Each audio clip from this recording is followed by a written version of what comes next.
All right, looks like we're live. Let's just make sure it's going out okay on the old YouTubes. Come on.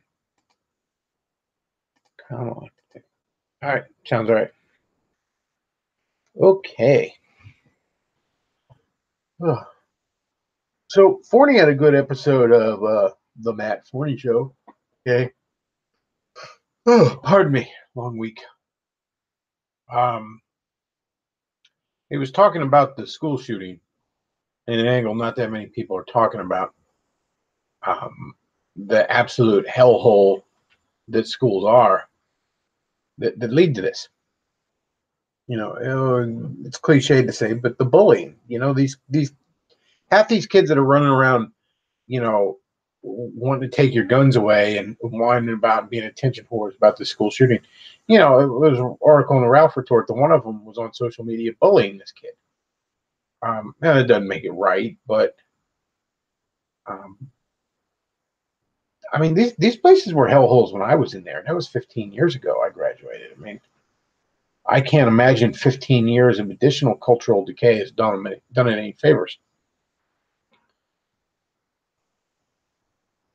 I remember when I was Forney brought up the zero tolerance thing on fighting, where they punish the kid that started the fight and the kid that didn't. Um,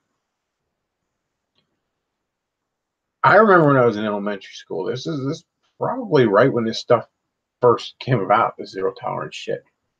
I don't remember exactly the exact details of it, but I had gotten in a fight with some kid that was picking on me, and I kicked his ass. Um, and we both got in trouble. And I remember my dad in the office with the principal with me, and I was little. This was third grade, fourth grade, something like that. One particular kid in third grade I remember just fucking relentlessly teased me. And you're told all this time you gotta not, you gotta just shake it off. You gotta don't fight. Well, finally, you have enough of this shit. This kid just tormenting you on a daily basis. So I put the little fucker in his place. Um, kids. That's the anarcho tyranny of school. And again, um, it's probably worse now. But the kids that start shit with you, knowing that you can't do anything back, and the little shithead kids. Let's be real, the bad kids. Um, they didn't care if they were in trouble. It mattered to you if you were trying to actually be right, but they didn't care. What was trouble to them? But getting them in trouble is like splashing water on a fish. How the fuck would it notice? So I remember I'm in the principal or vice principal's office, and my dad is sitting there just stunned. He goes, "Let me get this straight. My son was defending himself. My son was attacked and defended himself. He didn't start this fight. You don't dispute that he didn't start this fight. The other kid doesn't even dispute that he didn't start this fight. No one is in dispute that my son was defending himself, and you're suspending him." The principal was trying to explain this bullshit zero tolerance to him, and my dad just looked at him and goes and said something to the effect of like, you. I don't know. I don't remember the insult exactly he used, but he insulted this guy directly in front of me, and then turned around to me directly in front of him and said, "You enjoy your day off." Um,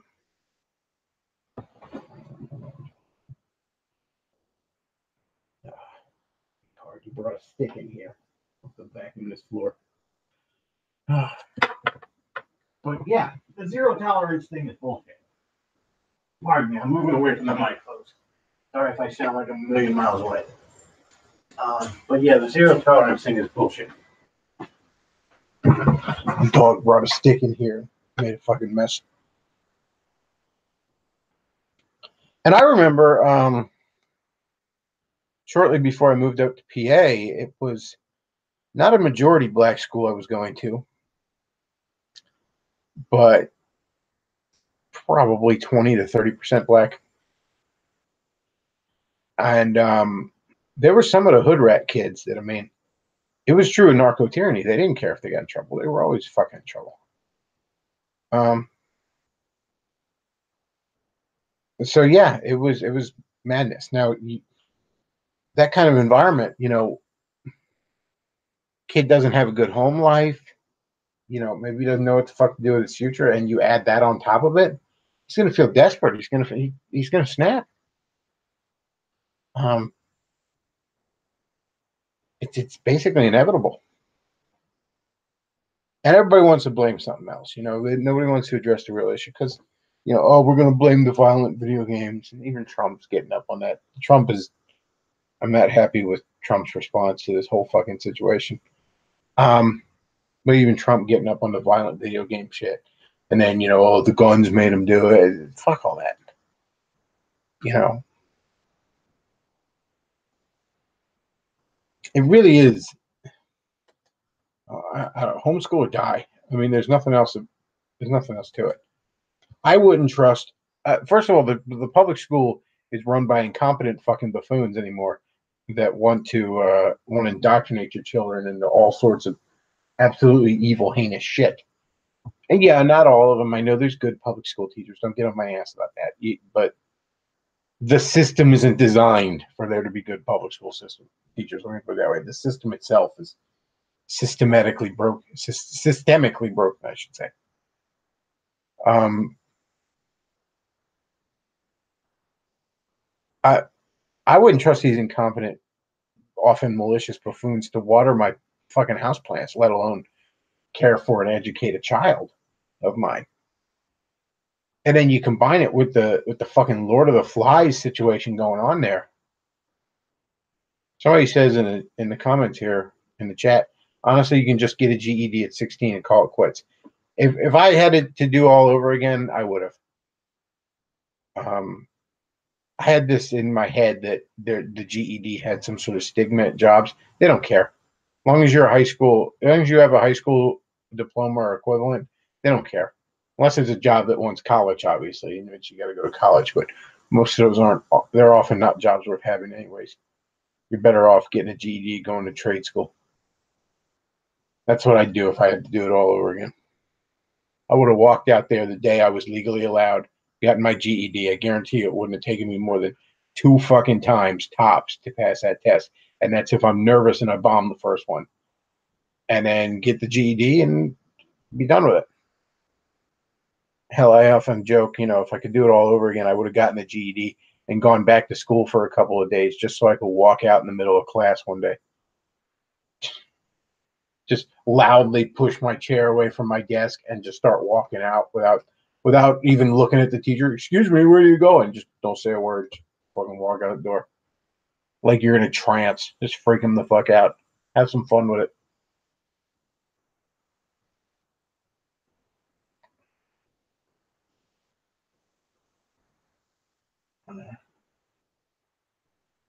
So he says zero tolerance is other insanity. Same shit happened in my school.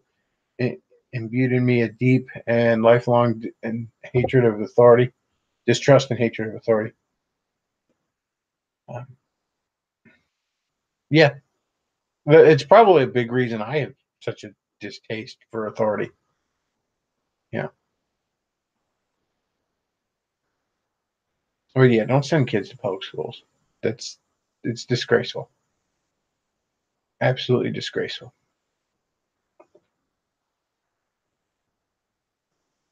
Those are not places to send a child. Some bright-eyed little child. Ugh. Somebody says, I'm in college and wish I could do that. The hard part is not just the curriculum, it's paying for the education. No shit. College is through the roof. School is basically jail for people who haven't broken the law. I remember I got busted junior, I think it was, for skipping school. Because what had happened was my parents at the time, we had moved up to PA a few years ago, a few years prior. And they still own that house in Maryland. So every once in a while, they would head down to Maryland to do something about selling it. I don't know what the hell they were doing, whatever. But they'd be gone all day. Well, I'd be like, hot damn, So I'd meet up at the school. We'd all be at the school, like right outside it before it opened, kind of thing. It was a big social thing at my school. So I'd meet up with my girlfriend and be like, all right, well, let's head back to my house. Well, the one time we did that, some teacher saw us walking back and like in the middle of a neighborhood, and we both got busted for skipping school.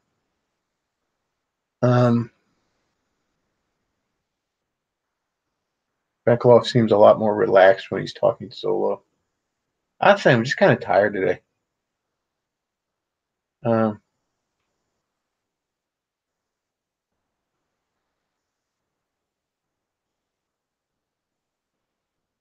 he says the U.S. school system is horrific.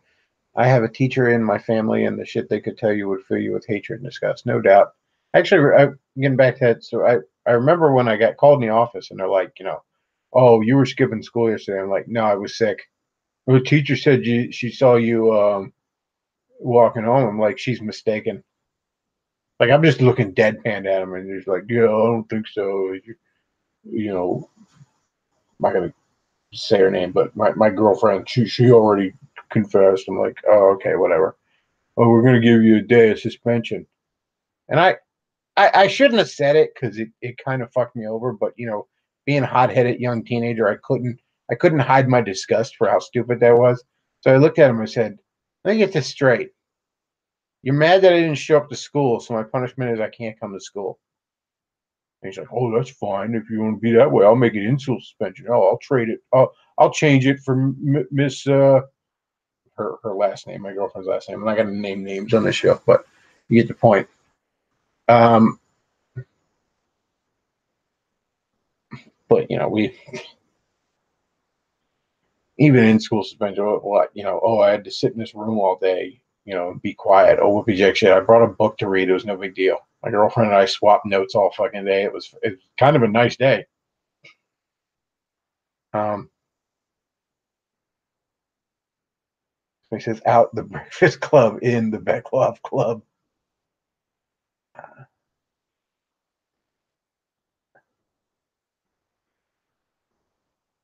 Fun fact: Mr. Medicare quit being a teacher when he found out how corrupt the school system is. I don't know where you got that information. I didn't know Jim ever let it slip anything about his job. I remember a big rumor was that he was an architect for a while back when he was internet aristocrat. Everybody thought that. Um, which just sounds like bullshit. I'm not sure what that's referring to. But yeah, the school system is a fucking joke. I don't know how I graduated either my senior year because I skipped like half of it. My girlfriend was a grade above me, and she couldn't stand her parents, so she got herself a fucking apartment like immediately afterwards. I don't know. I don't even know how the fuck she budgeted, but she managed to find a fucking place. She was working at like Arby's. Um, like she wasn't even assistant manager yet. She somehow fucking found a place. To be honest, I think she was a master at getting all sorts of fucking gibs from the government. She was a master at taking advantage of every fucking government program. I get not that I even approve. I almost got to hand it to her though. She was a master at that. But she had her own fucking apartment right away, right after fucking high school. And it wasn't much. It was just this little place over a beauty shop, but it was hers. And so my senior year, you know, more often than not, I'm like, well, I'm driving to school and I'm like, make a big old right turn, head towards my girlfriend's house. And that's where I hung out most of the day, or all day, I should say. It's funny too, because she was working evenings all. She didn't want to get up early. So, I'd be knocking on the door like, you home today? I would see if she was working or something. She'd open the door all grouchy, not say a word, and then go back to bed.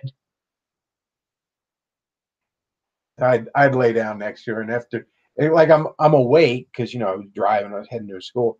Be like an hour, and I'd be like pestering her, come on, wake up. Um, Somebody say women talk. Women always find out the shortest path, and it gives me that. Um, Most detention schemes prohibit reading books, betrays public schools' real intent. Yeah, you were supposed to be doing homework or schoolwork or whatever, but I actually read through the Essential Amazing Spider-Man Volume 1. It was big old trade that reprinted the first, I think, like 25 Spider-Man issues from the Silver Age. It was in black and white because it was only like $15 or something, despite being that thick. But still, you know, it's readable. So that's what I read most of the day. Um, Somebody says he wasn't a teacher; he was studying to be a teacher. Interesting.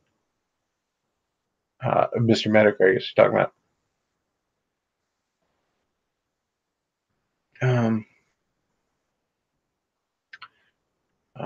Somebody says I went to school to be an art teacher. Once I went to student teaching, I realized what bullshit it was. I'm working in an ad agency now. Never bothered with actual teaching. And my school homework was verboten in detention. Huh, that's weird.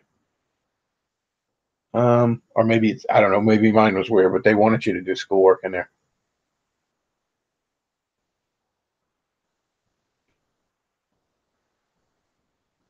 But yeah, I probably skipped half my fucking senior year. I just never fucking went.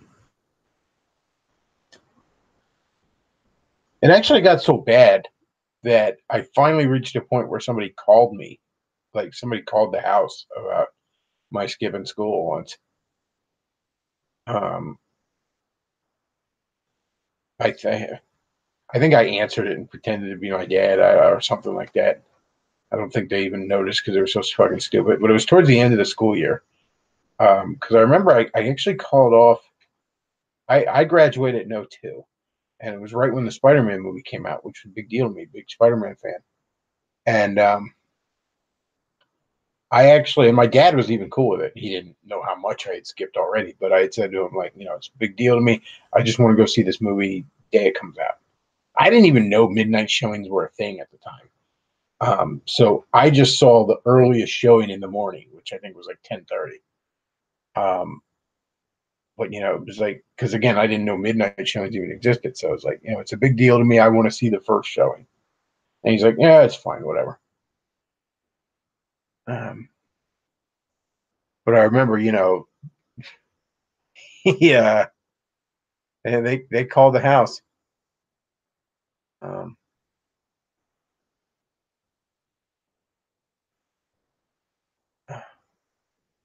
Holy shit! So he says in my town there was a teacher who two of her kids committed suicide allegedly because of child abuse, and they still let this woman teach elementary school. Huh? Like her actual children, like biological children, committed suicide, or two kids she was teaching. Um, what's wrong with skipping class? It's just a socialist indoctrination station. Yeah, I wouldn't. Like I said, I wouldn't send a kid there now. Not at all.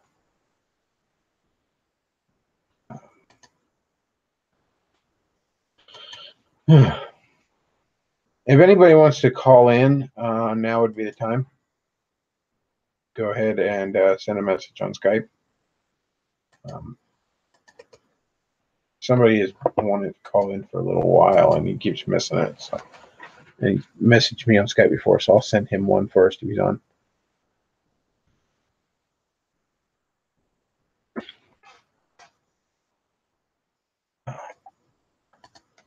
Boom. He can hop in if he wants. Uh, so let's see.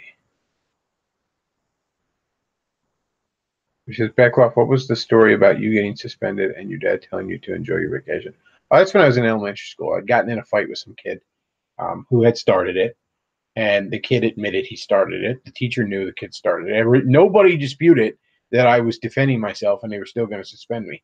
And my dad looked at the vice principal or something. I was in the office with him, and he called him some sort of name. I don't even remember. I don't think he swore, but it was something like, you know, something degrading to him, like we didn't really say cuck back then. It was something along those lines. Um, and because he said to him, he goes, my son was defending himself. You don't dispute that. No one disputes that. And you're still punishing him. Well, he shouldn't have fought back. And my dad's like, I think my dad actually said that's bullshit to him, like in front of me as a little kid. It's like third grade or something. And he didn't swear in front of me a lot, but, and he just looked at him and he said, you're a fool. And he looked at me and goes, you enjoy your day off tomorrow. So Bechtloff, I hear Infinity War is being released a week early down there. Yeah, I did hear they bumped the release schedule up a week or something. I'm not sure why, but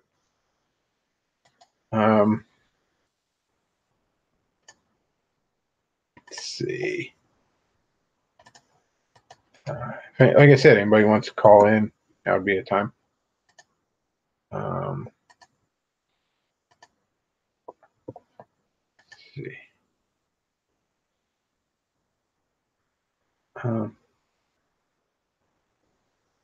Somebody in the chat saying, should have asked my dad should have said to the principal, so if I stand up and beat you up right now, you won't fight back. Let's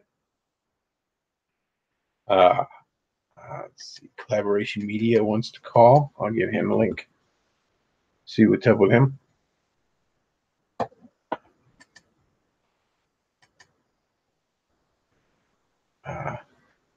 I think they bumped it up because of Star Wars failing. Maybe. I don't know. I still haven't seen an actual fucking commercial for the Solo movie, the Han Solo movie.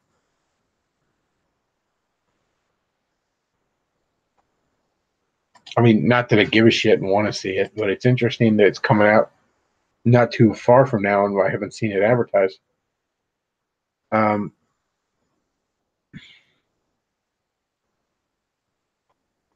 Bechtloff, did you get off scot-free when you said you were watching Spider-Man 2? I know it was the first Spider-Man that my dad let me skip school to go see. Bechtloff, I'm curious how you would introduce the Fantastic Four / X-Men and Deadpool into the current Disney MCU. Well, Fantastic Four would be easy enough. I don't know about the X-Men, but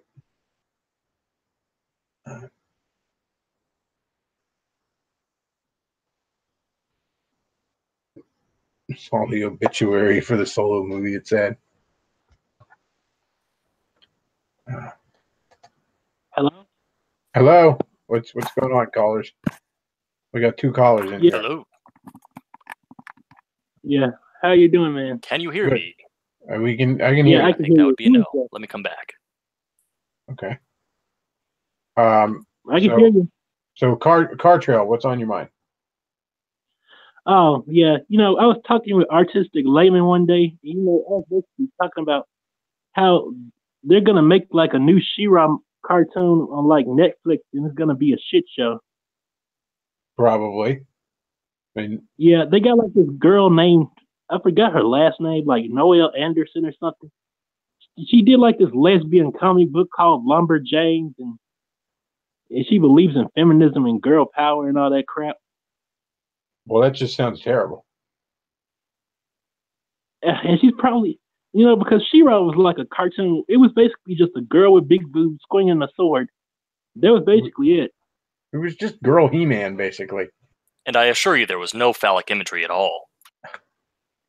When I was really everybody little, makes a joke about He-Man that he's gay or something.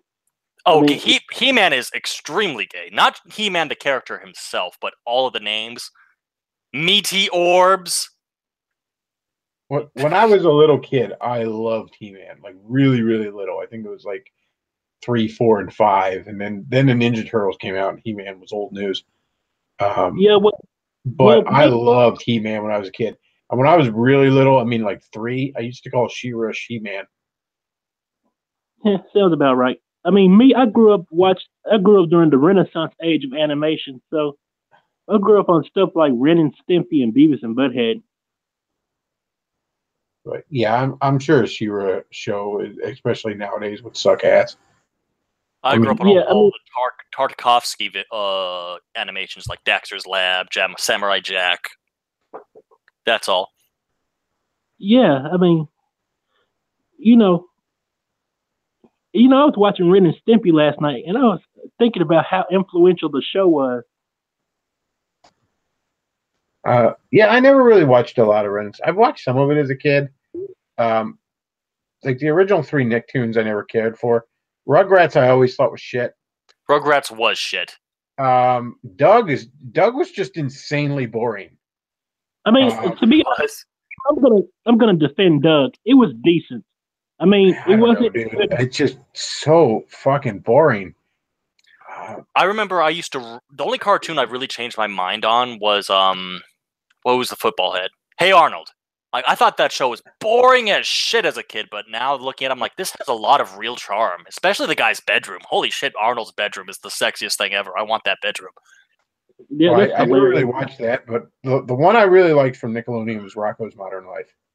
That cartoon was fucking brilliant, and it's still good. I mean, it was I guess a year or two ago I bought the whole thing on DVD and like rewatched a lot of it. I'm like, this really holds up. Was Nickelodeon the one that ran the Duckman, or was that Cartoon Network? That was USA, actually. Really? That was USA.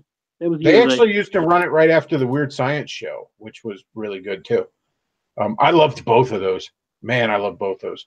I wish Weird Science was put on DVD, like the TV show. I don't think it's on DVD. I mean, obviously the movie is, but the TV show I don't think ever got a DVD release.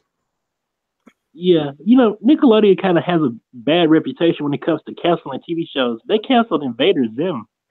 Well, some people think they canceled Invader Zim because of the Easter eggs. I never really liked that cartoon. I don't know. It just seemed like Hot Topic, the cartoon, to me. Some of it was good. Most of it was bad. Like just the animation style, the art style itself was off-putting to me. I never really was a fan of Nickelodeon to begin with. The only thing they ever played that was great was Nickelodeon did have the rights to Avatar: The Last Airbender, right? That was them? Yeah, that was them. Yeah. They currently own Ninja Turtles, like full on. Of course they do. I also remember the last guy out of the two of them, Eastman and Lord, like one bought the other out years ago. But then the last guy ended up selling Ninja Turtles. I think this was back in 2010 to Nickelodeon for $2 million. And I just remember thinking how insanely cheap that was. I'm like, man, they could just rerun the two existing cartoons at that point and make their money back in 2 years. Like 2 years, yeah. Yeah. But that's alone if they invest money and make new cartoons or whatever, which they did make. They made one new cartoon. Now they made this recent one, which looks like a travesty. As a kid, my cartoon channel was Kids WB. Holy shit, did they play some great stuff on there? The Jackie Chan Adventures, that was great. The Godzilla and Men in Black. Everything on that channel was pretty much gold. I remember on Nickelodeon there was a show, and I can't remember what it was called. It was like it had these puppets where the dude would stick his head. He would stick his head in like this little thing, and there'd be a little like puppet under his chin, and he'd be like made up as these various characters, and they would play really, really old ass cartoons during it. Like you could tell they just got the. Hey, you want to know the funny thing about that? They played old '60s fucking Alvin and the Chipmunks during it. That's how. Hey, Bechtloff, you want to know the funny thing about that show you're mentioning? It came on Cartoon Network, and the guy who was like the guy who that was Nickelodeon. That one was on Nickelodeon. Oh. I think what you're thinking of and what I was thinking of, Cartwell, was the one with the burger joint where the puppets were running the burger joint and they were completely fucking disgusting. No, this wasn't even. It was so weird. This was like the guy's head, and then there'd be a little puppet under it. Okay.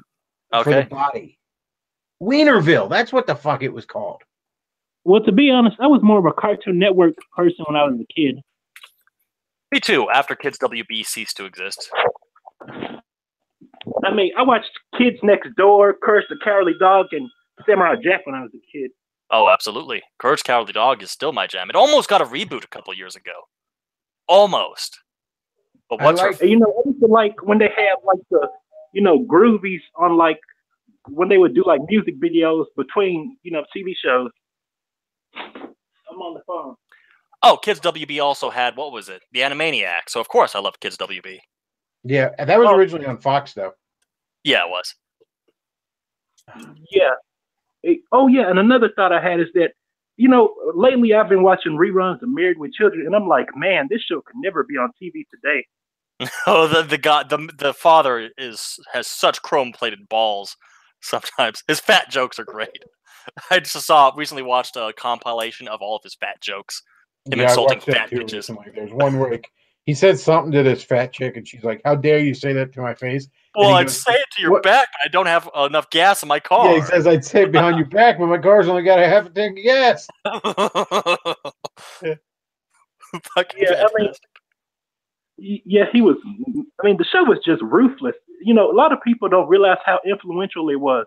Without Married with Children, we wouldn't have Seinfeld, Shameless, or It's Always Sunny in Philadelphia. Married with Children was the first thing Fox ever aired. Like the first national program when Fox became a network that was ever aired was Married with Children. They also did like the Tracy Ullman show in 21 Jump Street around the same time. The Tracy Ullman show, I think, came on immediately afterwards that night. But yeah, Fox, the first thing it ever aired was Married with Children. Maybe one of us should be looking at the comments. Let me open up a new window and I'll take care of Oh, that. I'm looking at them. Okay, nothing interesting. Yeah, just somebody mentioned Wienerville, like that was the show I was thinking of. All right. Oh, but Chris, I messaged you about 60s cartoons in it you'd never heard of, plus like 60s Alvin and the Chipmunks. And I didn't even like Alvin and the Chipmunks when I was a kid, like the 80s version. But it was so weird. Like it was always weird as a kid to see like older versions of stuff. Like it was kind of really fascinating, like to see a version from like of something you were it's watching. It's like seeing childhood pictures of your mom or dad. Like I can't imagine what it would be like for a kid that's like watching the Ninja Turtles on Nickelodeon and that's all they know, to then like watch a bunch of the 80s cartoon or the 03 cartoon. I liked the 03 cartoon. I love the video games for that series were fantastic. Like those the were 03 cartoon was pretty solid. It was about halfway between the 80s cartoon and the original comic book in tone. Oh yeah. But the video games for that cartoon were great. All three of them. Oh, hey, did you guys ever watch Space Ghost Coast to Coast? It was like really weird. I liked it. Yeah, I for some reason that was something that really weirded me out as a kid. I don't remember why. I used to watch a little bit of it, but it was probably my least. Like it was on well before Adult Swim was even a thing. But it was probably my least favorite of the Adult Swim things. Yeah, followed Magoozy. You're that's past your time. Never mind. Yeah, well, I also like C-Lab 2021 and Harvey Birdman, Attorney at Law. That was fun. Yeah, they were both great. Aqua Teen was brilliant back in its day. What's his name? Ben Orovets introduced me to Aqua Teen Hunger Force. I always thought that it looked absolutely like garbage. I never bothered watching it; it just looked terrible to me. But he showed me the what is not censorship. What is it? Where he shows a video about what is. I got my dad to watch it, and I got him to watch like 3 of them. Like I was just watching 3 of them in a row when he was there, like on demand. And at first, he's like sitting there. He's like, "This is so stupid. How can you like this? This is so stupid." And then finally, like it broke. It broke him, and he just starts laughing his ass off at something. It was when the Mooninites were trying to cash a check, but it turned out it was a bill. And they're like, "Why are you trying to like?" I kept saying this was a bill. I just figured you knew something I didn't. And my dad, and I'm finally like, you see, you got to understand what Aqua Teen is like. It's stupid, but you still have to pay attention. Like the whole episode of every Aqua Teen episode makes you think it's going somewhere, and then it doesn't go anywhere. I remember what it was. It was standards and practices. What is standards and practices? And that entire fucking video that he showed him. Dude, I remember I was a senior in high school when it really like hit it, like when Aqua Teen first came out and all. And I remember my buddy and all, he's like, "Dude, you got to watch Adult Swim." I'm like, what the fuck's Adult Swim? He's like, because back then it was only on Thursdays and Sunday nights. Yep. And it was the same. It would run Sunday night and then rerun that stuff later Thursday. He's like, "No, dude, you got to watch it." So I'm watching it, and it was when I first discovered Cowboy Bebop. I'm like, "Oh, it's something." Oh yeah. It was late at night, and I was a teenager, so I was like, maybe there'll be something I can jerk off to in this. And 5 minutes into it, I'm like, this is actually pretty good. And then 10 minutes into it, you're like, I'm hooked. Bebop is legendary. Steve Bloom is the man, especially the last episode where he's like bang after he gets like shot a bunch of times by Japanese. I'm not sure if you knew this, but the creator of Cowboy Bebop says, I've never confirmed or denied whether or not he died. There's the possibility he's still alive and we could eventually get more. It's possible, unlikely, and it shouldn't happen, but it could happen. I think that he should just leave it as it is. Kind of like how, Blade Runner was perfect at the end. I think Bebop was perfect, when there was like a whole bunch of stuff left open, that was left unconcerned. Can we not talk about Cowboy Bebop? Because it's one of the only things that ever makes me sad. There's just one line that you can always say it and it'll bring a tear to my eye. See you later, cowboy, space cowboy. Let's not talk about Cowboy Bebop. I don't want to get depressed. Well, we can talk about something else Steve Bloom did. I mean, I really like his work. I like Samurai Champloo, which I thought was kind of like a weaker version of Cowboy Bebop, but I still watched it. I thought Samurai Champloo was a little more serious. Really? Cowboy Bebop seemed more serious to me than Samurai Champloo. I mean, after all, none of the times, not Samurai Champloo. The Cowboy Bebop had very, very serious moments, but it was interspersed between most episodes being very, very silly. Yeah, and that was fine. Brain Scratch episode of Aqua Teen I watched. Go ahead. I think it might have been the first episode. It was the one with the robot rabbit. But I remember watching it. I'm just like, this is so dumb. And then, like 5 minutes into it, I'm like, this is hilarious. This is my favorite thing. And when the first Moon and Night episode happened with the little 2D Atari aliens, I was just like, this is fucking amazing. Like, could you? Yeah, I loved Aqua Teen. Harvey Birdman was all right. Brack Show was kind of annoying. Like, it had its moments, but eh. Oh, you know what's sad? That both C. Martin Croker and the girl who did the voice for Dee Dee, Christine Kavanaugh, both passed away like a couple of years back. I think that's depressing.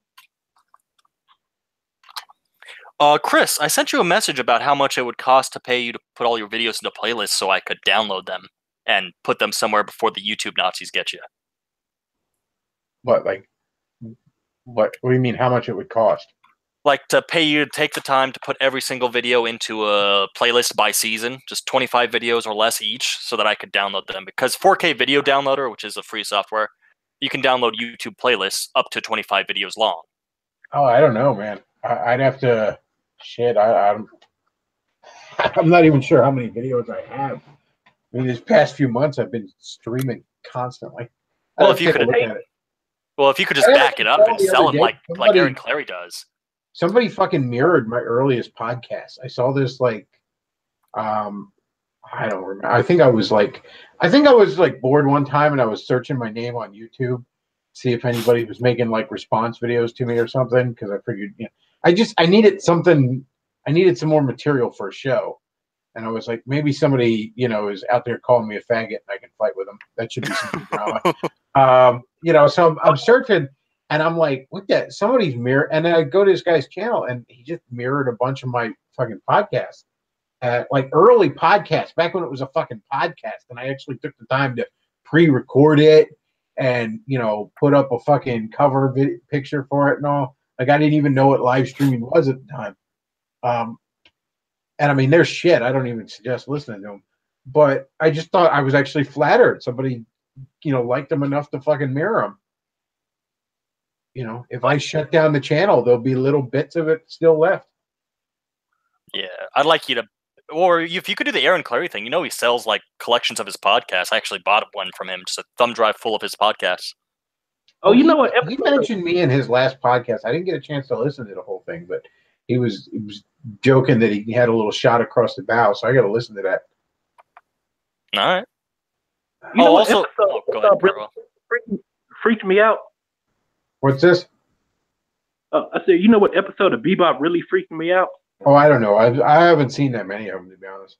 I mean, I like the show. I didn't watch it religiously. It was the episode Brain Scratch. I watched it while I was high one time, and it really spooked me out because it got all philosophical and stuff. I actually hated Cowboy Bebop the first time I saw it because I was like 10, and the episode I saw was like really, really fucked up. It's the one where the guy's a military veteran. Fucked up, man. Huh? I thought you were talking about Brain Scratch because it's a fucked up episode. No, I don't know if it's called Brain Scratch. I'm going to describe the episode, but there's a veteran who was used to experiment drugs on and was turned into a woman. Like, that episode, what the characters in that one go through is like, I'm like, oh my god, this is terrifying and depressing. I don't want this. Oh, you sure that was Bebop? Because that might be from another show. That was Cowboy Bebop. Wait, he turned into a woman. Cowboy Bebop Fanny. Let's see if that brings it up. Yeah. You're probably getting all kinds of Rule 34. Now, Grencia Mars Elijah Grow Eckner, born, was a veteran of the Titan War and a saxophone player at the Blue Crow. He was killed after confronting his war comrade Vicious during a drug trade he had arranged. Yes. It was, let's see, which episode? Yes, that's him. Gren, criminal records, additional information. 6'2", died, was a veteran, Blue Crow, Vicious during a drug. Let's see, episodes. Trivia. Oh, what the fuck? Ads. Okay. Yes, that was definitely Cowboy Bebop. Cowboy Bebop. Gren. Jupiter Jazz was the episode. Oh yeah. You know, I was watching like a Movie Bob episode. You know, like an old one when he wasn't crazy. And, you know, he made a lot of sense when he said that stuff doesn't hold up when you get older. You know, I was like, man, he's so right. Because I used to like Soldier Boy when I was younger, and now I'm like, what the fuck was I thinking, man?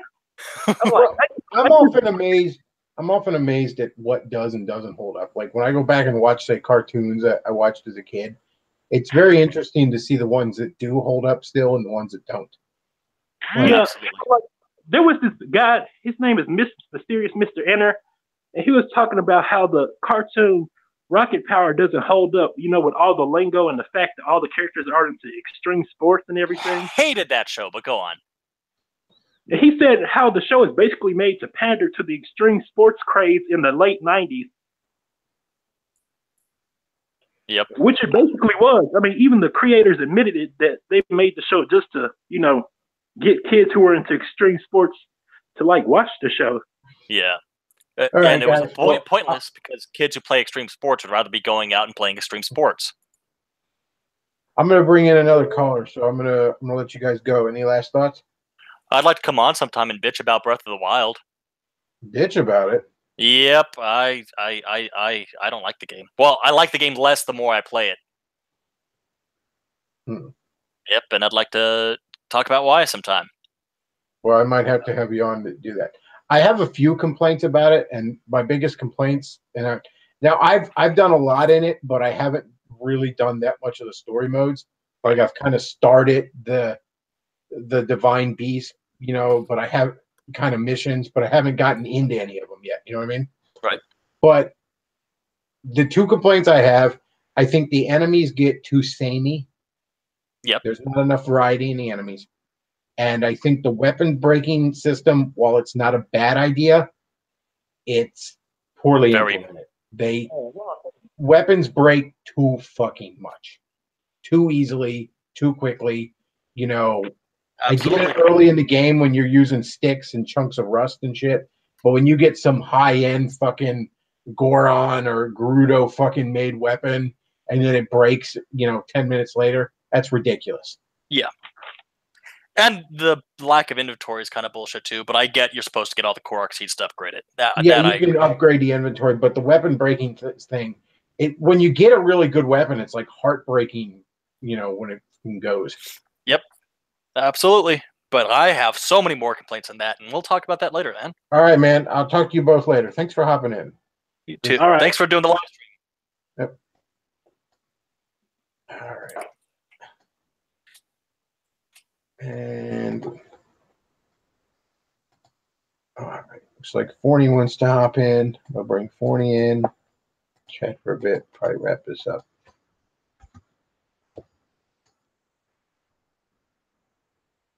What's going on in the chat here? Rocket Power was a good cartoon, nerds. I don't think I've ever even heard of it, to be honest. Let's see. Somebody says he was using his phone to do Google Hangouts. Yeah, that's, I think, why the buzzing was there. So I was kind of cutting him a break on it. Let's see. People talking about Cowboy Bebop.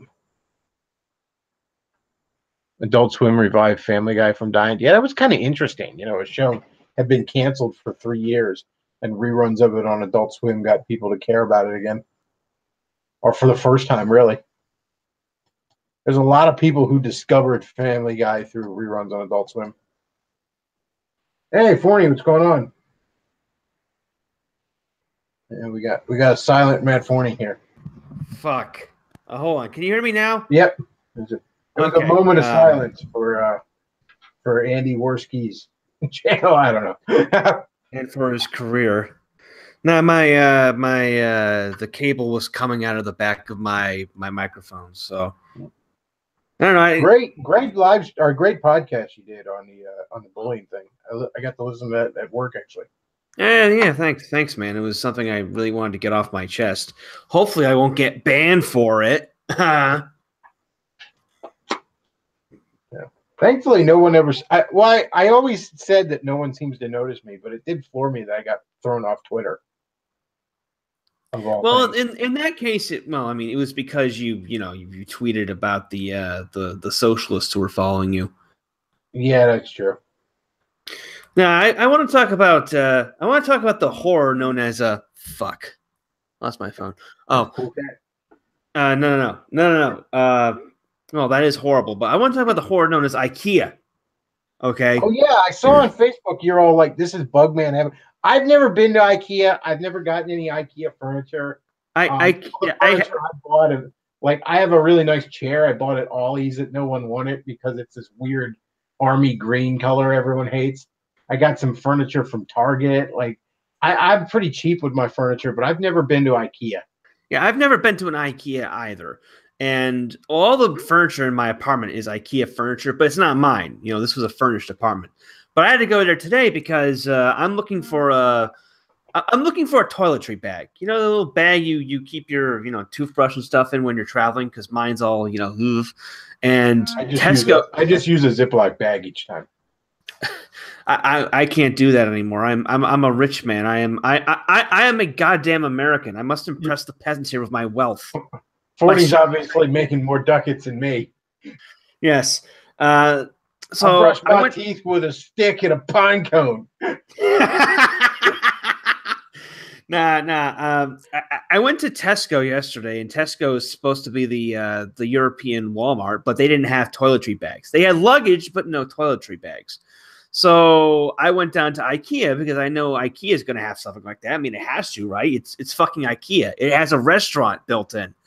And I walk in, and I'm like, what the fuck? Like, with an IKEA, you can't just like go into the aisles and like look for something like a normal person. You have to walk upstairs to the showroom where all the items they sell are arranged in a little mock home, multiple mock homes that you have to walk through in a gigantic maze-like construct before you get to where you actually need to go. Yeah, I swear to God, I've been to a furniture store that was like that too. Yeah, and it's all lavish and whatnot, and all the IKEA furniture is nicey and multicolored, and it's nice looking, but it's not too expensive. It's pricey enough to impress your neighbors, but not so pricey that you'll actually go broke. I finally find what I'm looking for after about like an hour and a half of wandering through this maze. I found the toiletry bags with the luggage. I go down, I pay for it. It costs $12, which I think it's a little expensive. Then I take it home, and the worst part of all this is I have to go back tomorrow because this wasn't a toiletry bag. It was a fucking first aid kit. And before you ask, how do you not tell the difference between a toiletry bag and a first aid kit? Number one, they look identical. Number two, everything's either in Hungarian or Swedish. I can't read a goddamn thing in this there. Yeah, that's a part of it too. Is like, you can't again, you can't just get an item from IKEA off the aisles like you would at a Home Depot or something. You have to take a little slip of paper and a pencil and write down the item number when you're in the showroom. And then eventually, once in a blue moon, when you finally get to the area where the furniture is being held that you can buy, you got to search for it yourself. Jeez. It's also, and again, there's not only a restaurant upstairs, like a full service restaurant with waiters and shit. They've got a little, kiosk at front where you can buy hot dogs. It's all so decadent and beautiful. Like it's almost, it makes the experience of furniture shopping almost pornographic. Like you can just visualize some soy boy and his buzz-cutted wife coming in here and practically having orgasms about how everything is laid out. It's disgusting. It's globalist. It's weird. And after I left there, I ate dinner. I went to my favorite burger place. I ordered a burger with bacon, the manliest burger I could get. just to get my testosterone levels up. Last year, I think it was around January. It was right after Christmas. I wanted a pair of bookends, right? Because I wanted, and my bookshelf had gotten crowded enough that I wanted to start putting stuff on top of the bookshelf. But obviously, there's you need something to support books up there. So I'm like, I got to find a good pair of bookends. And I thought, okay, well, how much could bookends be? They can't be that fucking expensive, right? So I'm like, but I don't even know where the fuck to find them. And then I thought, the only place I could think of to find anything was like there was, like at comic book stores, there's like statues of comic book characters and sci-fi characters, and some of them are made to be bookends, but those are usually stupid expensive. But I remember thinking like, oh, there's a furniture store right in town, Wolf's Furniture right here in Lancaster. And I thought, okay, I'll go there. And it's laid out with like mock rooms all over the place that you got to wander through.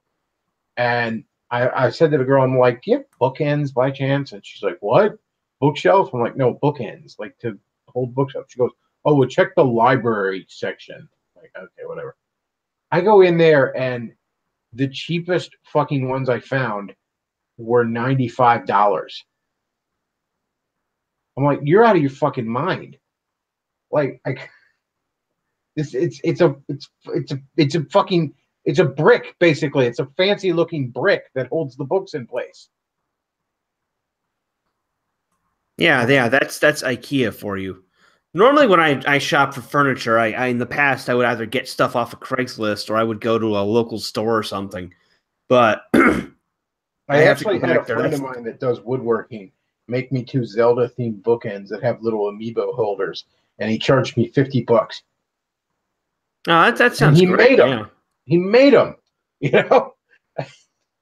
fact, I've been meaning to have him make a pair of Metroid themed ones. I just haven't had a lot of spare money.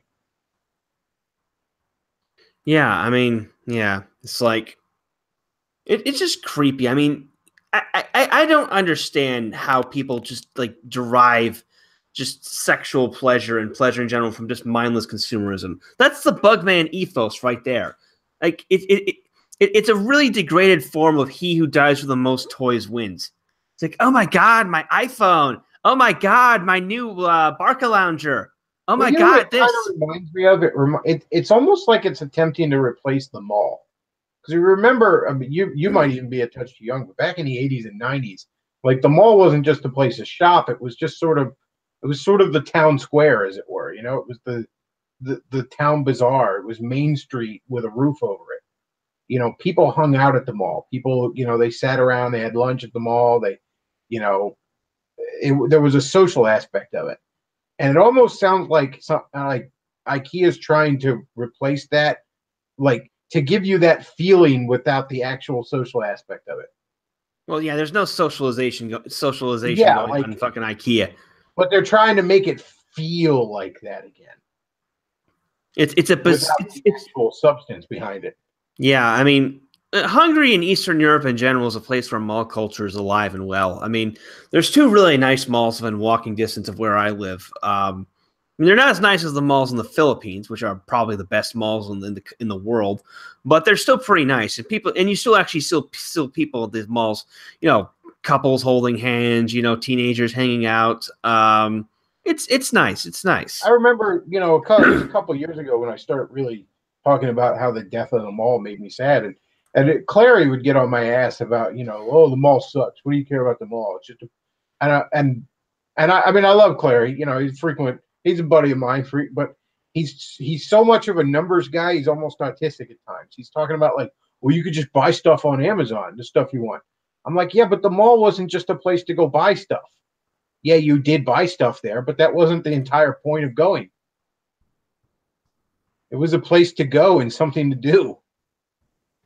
Well, Clary is he's someone who can't see the forest for the trees in this respect. I remember him writing a couple of years ago an article about how political rallies will soon be obsolete because you can just like share ideas online, and it's like, yeah, technically that's true, but you need rallies in order to provide an emotional release for your followers, to gather them all in one place to show how many there are, a show of force, etc. You can't do that online. He's too pragmatic about it. Like, that's the thing. He's so he's so minimalist. He's so pragmatic. He's such a numbers guy, and I mean that's what makes him great at so many things. That he's sort of like, well, I don't understand. You could have, why'd you go to the mall to buy this thing? You could have just ordered it off Amazon for cheaper. You wouldn't have had to leave the house. It's like, yes, but I wanted to leave the house. That was the whole point. According to Clary's logic, sex is obsolete because we have pornography and soon sex bots. Sex bots don't leave all the they don't leave fluids all over your bed. There's no cleanup afterwards. You don't have to, you don't have to wine and dine them and take them out. I'm sure there's cleanup with a sex bot. I mean, it's not that much. Come on, you just, you turn it on its side and let it drip out. You just take it outside with the garden hose. Yeah, it's like the instructions for cleaning out a fleshlight. You submerge it in warm water in a sink. I'm proud to say I did not know the instructions for cleaning out a fleshlight. Not that I would know that firsthand. Yeah, not so I've heard. Yes, yes, I have been told.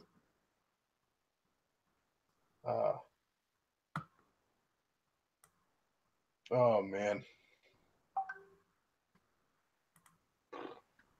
So Cool Cat's going to stop a school shooting.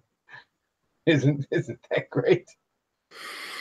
Oh boy. How's he going to accomplish that? By just whining at just whining at the shooter? Because that's usually what he does. I can't wait. I can't wait for that. Actually, now that you think about it, technically, didn't he technically already stop a school shooting in the first movie? There was that fat kid with a gun. Oh yeah, the kid did get a gun. I forgot about that. Yeah, and he was too much of a pussy to actually use it, but yeah. Somebody says there was a day you could meet a wife at a mall. Like I said, I miss mall culture. I really do. The mall in my area isn't too, like in my county, isn't too bad. It's picked back up a little bit here. I guess Trump's economy, things have picked back up just a touch. I remember there's a mall it's called King of Prussia. It's like one of the wealthier suburbs of Philly. It's not too far from me. It's maybe an hour. And I go there once in a while because there's a really nice comic book store there, and there's an awesome hot sauce shop. There's a I got a pineapple Serrano hot sauce bottle there once. I got a peach Serrano. There's a bunch of flavors there. It's called like Pepper Palace. It's fantastic. So every once in a while I go there, and the restaurants there are amazing. And it's much more high end. But I've noticed this. Last time I was there, which was maybe a month or two ago, I looked around and I'm like, I see a lot more people out and about, doing their thing, actually having a little bit of money to spend here this year. For as much as I'm not quite happy with Trump as in response to the school shooting, the economy has definitely picked up. Well, yeah, it's I kind of wish the dollar would rebound, but it's you can't have everything. I think a large portion of it's just psychological. Whether even these shithead leftists, whether they want to admit it or not, people just feel better about the fact that there's an adult in charge. That helps too, but I guess I'm mostly looking at it from the perspective of a foreigner, of a guy living abroad. The dollar has taken a pretty big crash, which is probably why I'm moving out of Hungary soon enough. I'm getting reamed on this apartment right now. Like I got this apartment over a year ago, when the dollar and the euro were at parity, and back then it was a steal. I'm paying 500 euros a month for a place smack dab in the middle of Budapest. And it's a nice location. It's not the greatest apartment itself. It's kind of small and falling apart in some ways, and the neighbors aren't the greatest. But back then, it was worth the 500 euros. Now it's about $650, and I don't see the situation improving.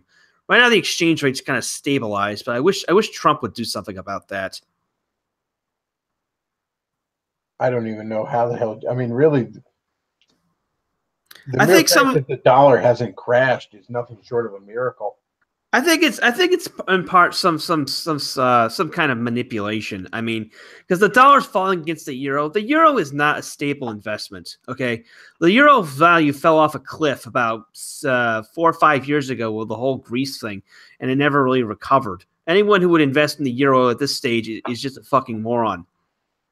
Because there's exactly 2 points of strength in the eurozone. There's Germany, obviously, and there's the Netherlands. Everywhere else is a varying degree of basket case. Pretty much. I mean, I was talking about this on Rocking Mr. E's stream last night. It was really stupid for countries like Spain and Italy to take the euro on because those countries just aren't as productive in the same way that Germany is. They're not as industrialized. If the economy of like a country like Cyprus is based on tourism, you don't want a currency like the euro attached to it. That just drags down the euro and it ruins your economy. Hey! If the two guys last year could nerd out about anime, I can nerd out about economics. Okay. Oh, you're fine. That wasn't you. I'm sure someone in the chat is grousing. I gotta get a cryptocurrency wallet set up. I gotta do it. I'm gonna try and do that this weekend.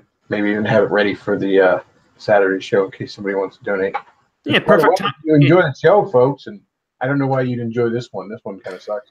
But if you enjoy the show, you can send a one-time donation on PayPal, become a regular supporter on Patreon. There's also the Amazon wish list down there, and of course, there's super chats if anybody is so inclined. So, support the alternative media you enjoy. While I'm still allowed on YouTube.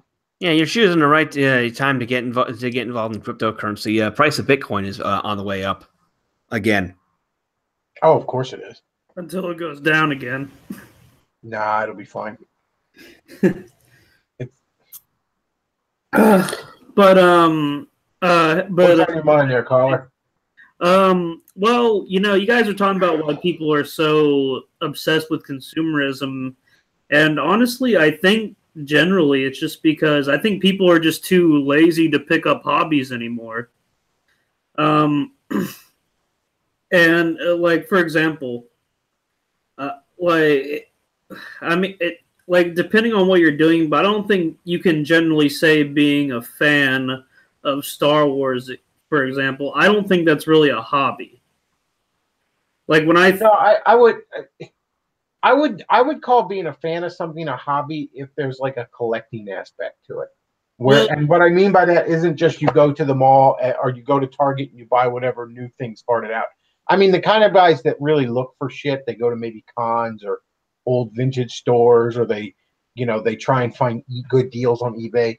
I would say collecting something in that sense is probably a hobby. In that you actually have to work to find it and to find a good deal at it. But no, just quote unquote being a fan of something is just being a fan of something. Yeah, but I think that's the thing is that I think people equate just being a fan of something as having a hobby. Like again, like I heard, I didn't catch the whole thing, but I heard Matt mention something about anime. It's just that, I personally like anime, but I don't like most people who like anime just for the fact that they think just by watching it that it's some kind of hobby, and it's not. It's just entertainment. Like again, not like going to see it's the same thing with comic books. Like, would you say that I had a hobby if I just went to see like the latest Thor movie or Black? Well, no. Again, I as someone that used to collect comics, I can tell you that the hunt was a huge aspect of it. So I would call that a hobby.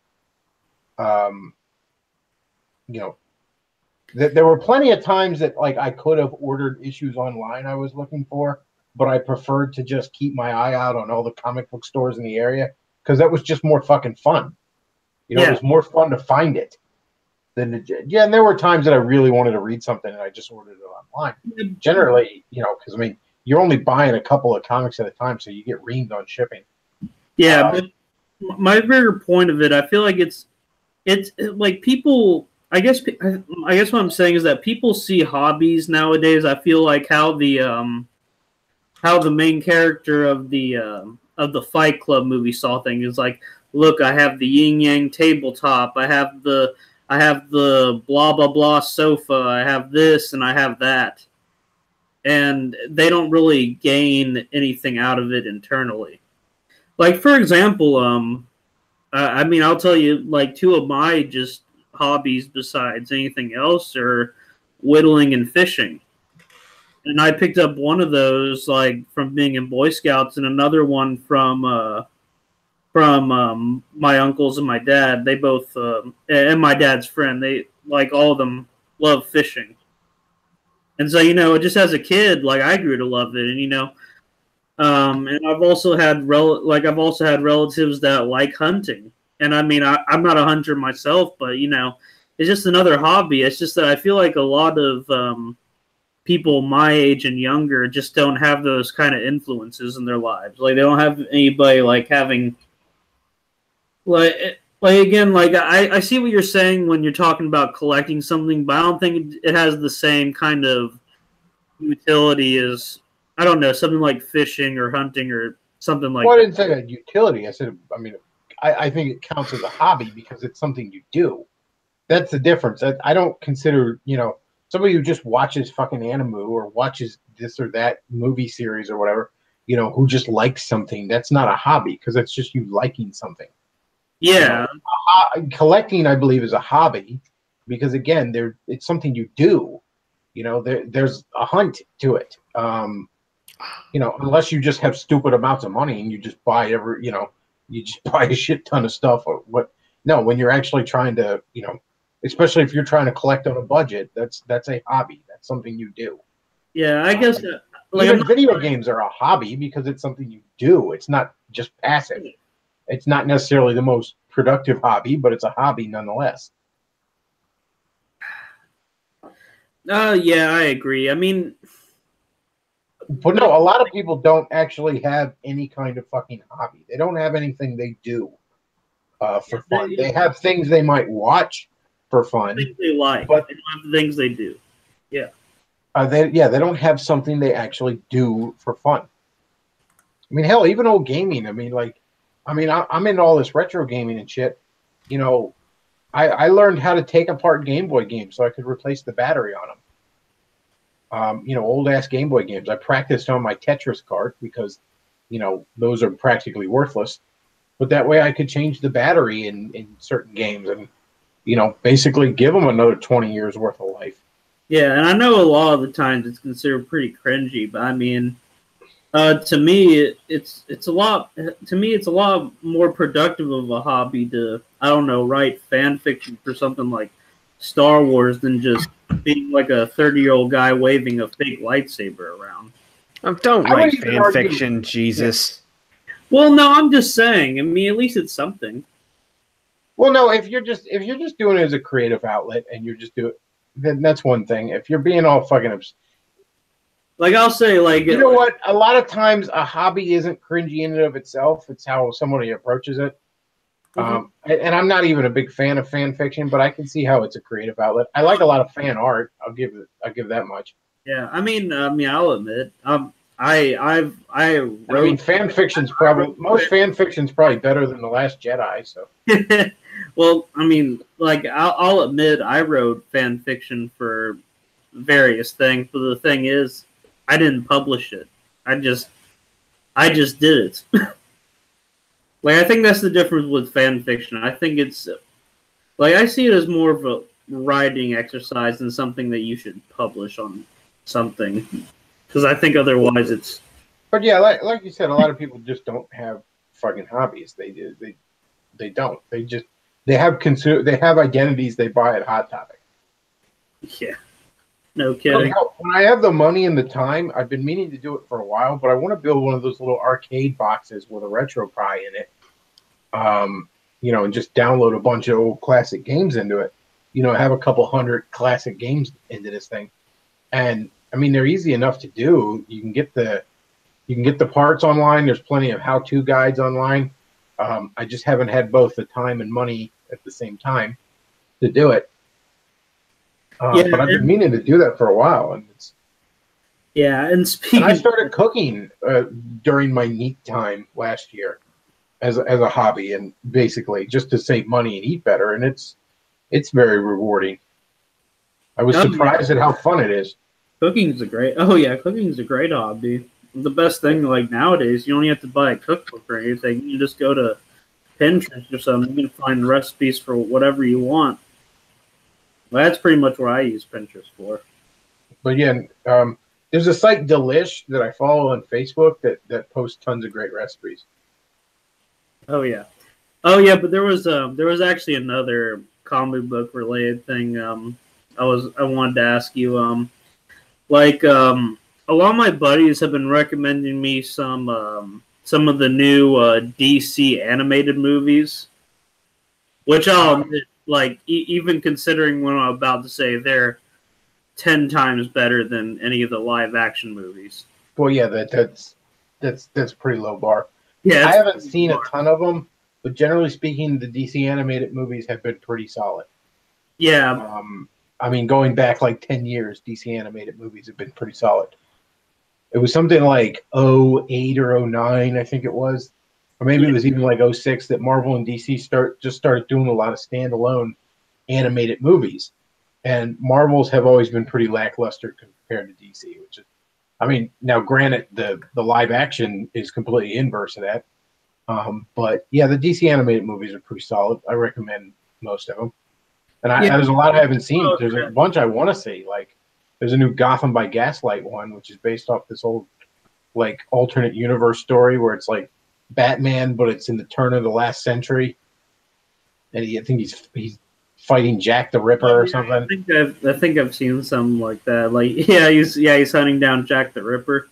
I read the story and it's good. So I mean, I'd like to see the animated movie. Yeah, this is what I'm like. The D-52, like a lot of the ones that I've seen, though, they've been from the D-52 universe or whatever the hell it's called. Yeah, the new 52, and I don't care for that either. A lot of those I haven't watched. I mean, holy shit! It looks like that nothing changed except for half the fucking characters look like they shop at Hot Topic. Yeah, New 52 is pretty terrible. Oh my gosh! I'll tell you, it's neither Marvel or DC, but a comic I've been meaning to read it for a while, and I found one of the trade paperbacks at a used bookstore for $5. But the IDW Ghostbusters series is amazing. I've now read the first 2 volumes of it, and before that, I had read a couple of the crossovers they did with it. Like, there was a Ninja Turtle crossover with it, but it's damn good, and it's very true to the spirit of the movies, and it's just fantastic. I had a bad dream once that they remade Ghostbusters with 3 lesbians and a gorilla. Glad that never happened. But yeah, I highly recommend the Ghostbuster comic. Like, it's a new one? Yeah, they started doing it in like 2010, 2011 or something, and it's been ongoing since. But it's new Ghostbusters comics at IDW, and they are fantastic. Yeah. I can't recommend them enough. And they're all available in trade paperback. You could go on Amazon and find them. Somebody says, Bechtloff, do you mean I'm reading in the chat here. Bechtloff, do you mean emulation? What, like on the RetroPie thing? No, a RetroPie. I guess it's emulation. Yeah, but you just yes, I know I could get a bunch of games on my computer and shit like that.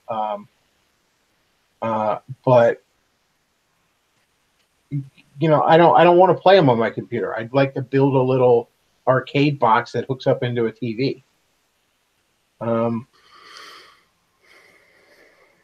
I got a $2 super chat from Eldritch Fan saying, "Phantom movies, your opinion." Phantom. I'm not sure what that is. You mean fan fiction movies? I would guess. I don't. You mean like Phantasm? Like the horror series? I mean, those movies are all right. The first one's pretty good. Gotham TV series. And I never cared for the Gotham TV series. Phantasm. He did mean Phantasm. I like the first one a lot. I think the second one's pretty good. But yeah, they were solid horror flicks. What was his name? Angus Grimm that played the tall man. That's one of the best horror performances out there. Actually, speaking of movies, have you ever seen Legend? What? Yeah, years ago when I was a kid. I haven't seen it in a long time though. Oh man, you should watch it. I saw it on a recommendation, and I'll admit the story is kind of weak, but I don't know, the special effects are just incredible.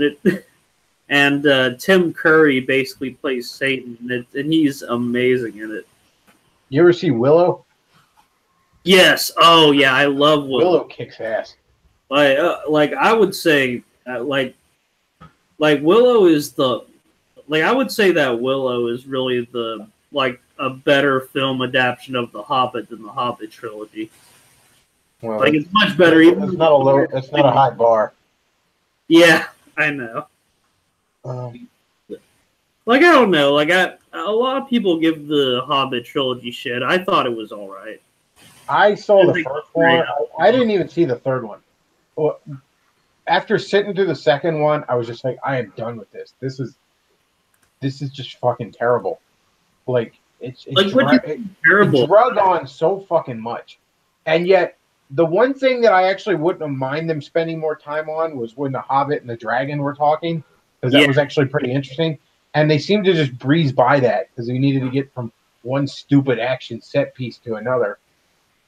Oh yeah, I know, but you see, that's why. I mean, that's the thing. I don't that's what I mean. The story could have been a lot better, but I mean, I think the action, the special effects are well done. So I wouldn't. I should have known Peter Jackson had problems with padding shit out when he decided to make King Kong 4 fucking hours.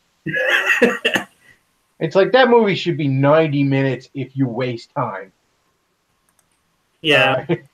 Well, I mean, I don't know if you ever heard the commentary on when he was talking about Lord of the Rings, but that was a really deep pet project for him. And to be honest with you, I think he's a somewhat talented director, but I don't think he's really had his heart. The Lord of the Rings movies are probably the best Lord of the Rings movies you could hope to have. Oh, yeah. I mean, honestly. You got to give him credit on those. But when you decide, The Hobbit should be fucking a total of 9 hours, get the fuck out of here. It wouldn't take that long to read the book. No, but here's the thing. Is just that, do you think that was his decision or the studio's decision? I think that was his decision. The reason why I think that was his decision is he made King Kong 4 fucking hours. Apparently, this man does not know when something needs to get on the cutting room floor. Oh, come on! And he put fucking Legolas in the. I don't think that was his decision. I highly doubt it. I think making it 9 fucking hours in total was his decision.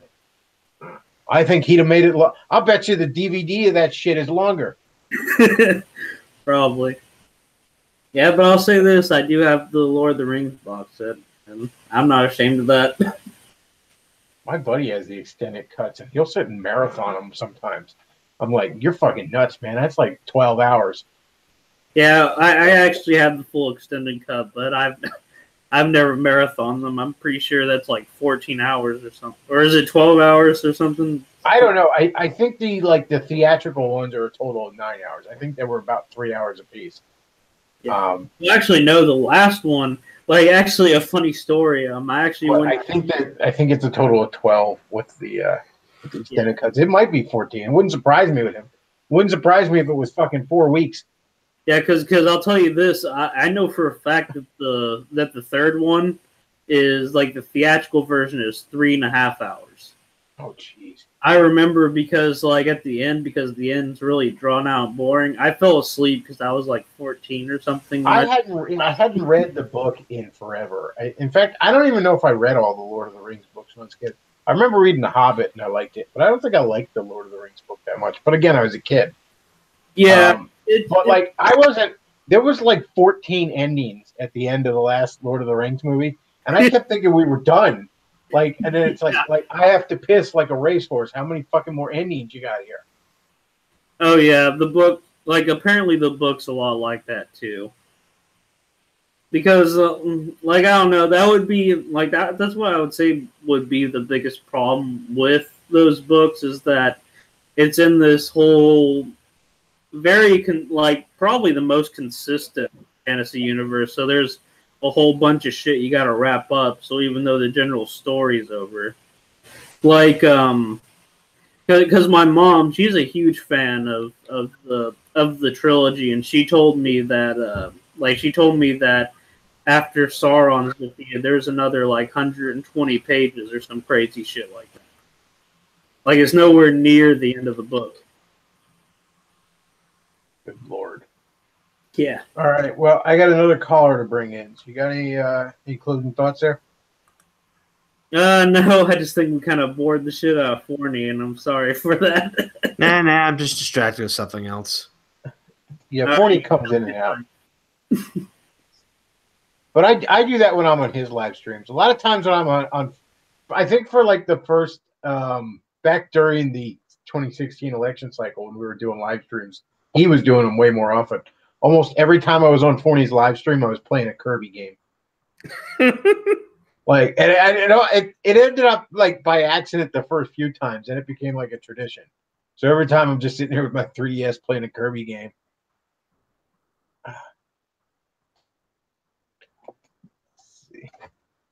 I like doing sidekick stuff on people's live stream. I really like doing it because you can just sort of hang back and make snarky comments.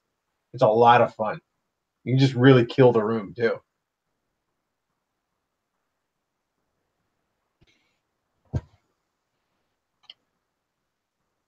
Let's see.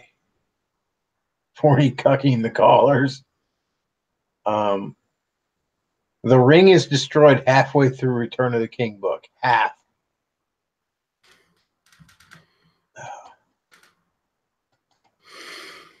Into the chat here. Cowardly the Dog says, let's not forget the 4-hour cut of Spider-Man Sam Raimi has in his vault. The flashback sequence in Nam where Uncle Ben fried so many zipper heads with his napalm, they named a brand of rice after him.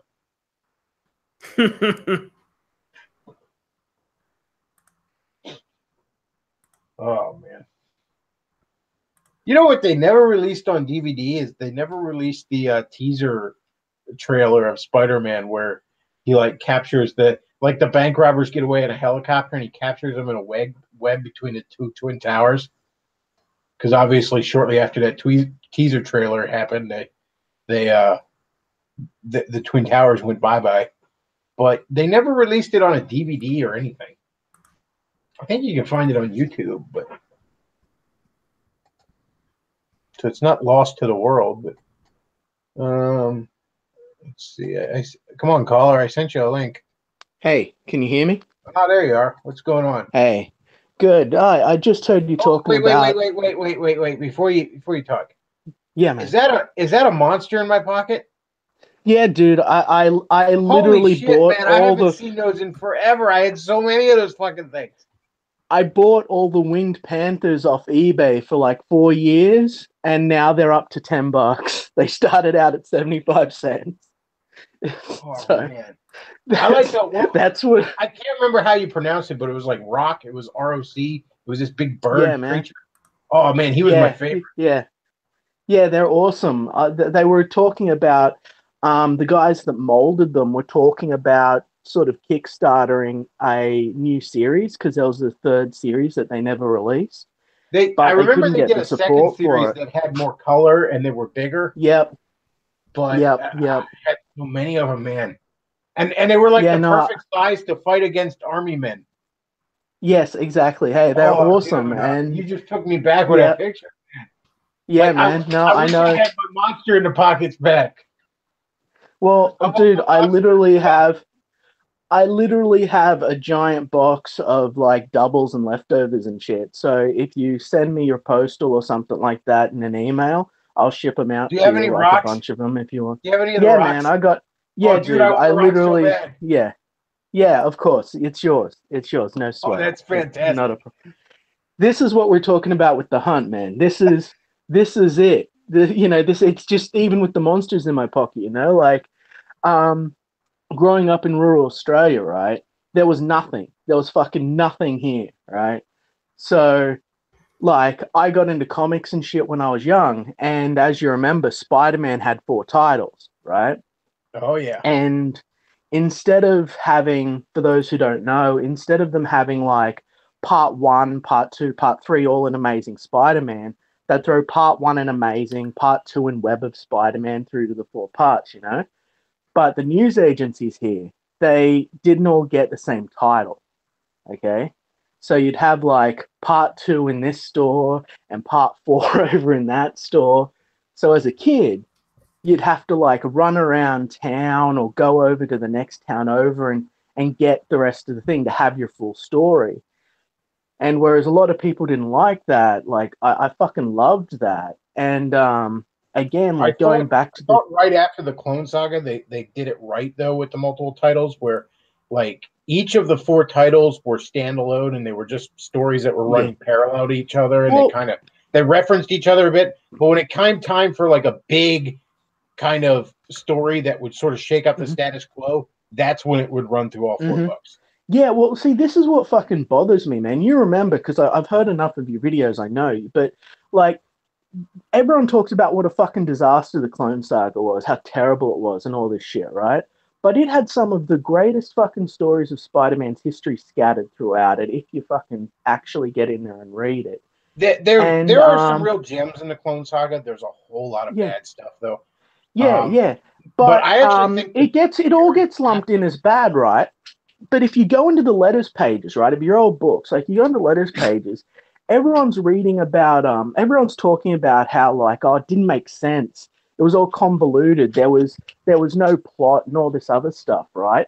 But if you actually went through and read all of the issues, it's not rocket science. I think that it was ahead of its time a lot, because if you go back and look at what it had done then compared to what they're doing now, it's basically the same fucking thing, except really the problem I had with it is I didn't like when they tried to pass Ben Reilly off as the real Spider-Man. Now, as a kid, I didn't realize that it's easily reversible. As a kid, you don't realize that it's not permanent. But that kind of and the reason they did that is that was just a proto One More Day. They wanted to have the single Spider-Man again.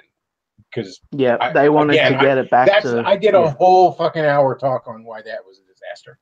But I hear you. I will say though, the 2 years right after the Clone Saga, before they did that godforsaken relaunch with John Byrne, those 2 years are probably some of the finest Spider-Man ever. Like Peter had gotten back, Norman Osborn had returned. They had storylines like Spider Hunt and Identity Crisis, which were just fucking amazing. Yep. And but what I think is great was about Clone Saga that no one talks about is it was the most soap opera we had ever had Spider-Man, right? So everyone talks about all the Archie days, but we've got in the Clone Saga, you've got Peter, right? He's become a man. He's just finished going through like the 80s where he's lost his shit. Like his parents were brought back by fucking Chameleon as robots. The dude's losing his mind. You're like in the late 80s, early 90s, he's like just calling himself the Spider. He's that fucking deranged, right? He's like not even calling himself Spider-Man. And he's gotten really dark, and McFarlane's fingerprint is heavily on it still, And then in the 90s, it's sort of like the early 90s with Power and Responsibility. You've got him at the breaking point, right, of who he actually is. And then the clone shows up, Riley shows up before he's, Riley. And that just pushes him over the fucking edge. And it just leads up to this explosive point where he basically has to man the fuck up. And then by halfway through the story, after he's hit MJ and had his breakdown and doesn't know who he is and is dealing with his aunt dying and all this shit, he gets through it. And you've got him doing like Pilates and shit with, like his missus. He's being responsible. He's putting his family first and shit and actually being an adult. And I hate that they threw that away. That was the thing that really bothered me. Was they reset him? They literally had him eating cheese out of the fucking refrigerator, and that's all he had, and had him acting like a child again. And that's something I really liked about those 2 years after the Clone Saga is that he was a married man, and I love that aspect of it. I loved Spider-Man being married because he was a man. So did I. I grew up without a father, right? Like, I'm one of those degenerate fucks. I grew up in crime and seedy fucking, motorcycle gangs and shit, right? I had no fucking ethical or moral guidelines at all, right? I was a piece of shit. And as stupid as it sounds, I learned how to be a man from reading about Spider-Man, okay? I learned about responsibility and what it meant to be a better person and why being a better person can make your life better from that fucking book as a little kid, right? And so when they took all those elements that had helped me sort of grasp higher concepts that I couldn't without a parent, it sucked because I saw the retardation of the character. I'd seen all this development. You ever read the Osborn Journal? Yep, I have the Osborn Journal. Norman Osborn revealed how he was behind the whole. It was him. It was his journal. How when he was supposedly dead and was in hiding, how he had orchestrated the whole Clone Saga. He had made the test forged so that Peter would think he was the clone and stuff like that. And it was all to just try and break him. Literally to just. There's a scene right after he had basically half beaten Ben Reilly to death when he first comes back, where Peter's all like. You got the wrong guy. I'm just a clone. And he's laughing at him. He's like, you have no idea what I've done. And he's like, what happened to Ben? He goes, Ben is just a thing I had created to break you. And he failed to do that. And like all things that don't work, I threw him away. Yeah, it was great. Like Revelations, like the way it all ends. Revelations is so impactful. No one talks about this. That the death they gave to Harry Osborn in the movies is the death of Ben Reilly. That's literally how Ben Reilly dies. That's how much of a massive impact it is, like being impaled through the glider to save Peter, And something else I really loved right afterwards when Norman Osborn had returned and he had managed to get enough plausible deniability about him being the Green Goblin that he was once again an untouchable businessman.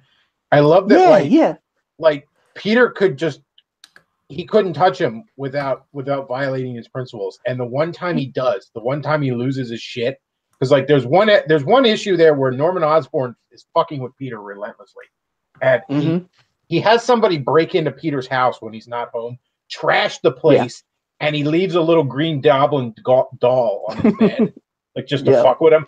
And Peter just loses his shit, and he breaks into Norman Osborn's office as Spider-Man and just proceeds to beat the dog shit out of him, and Norman's not even fighting back.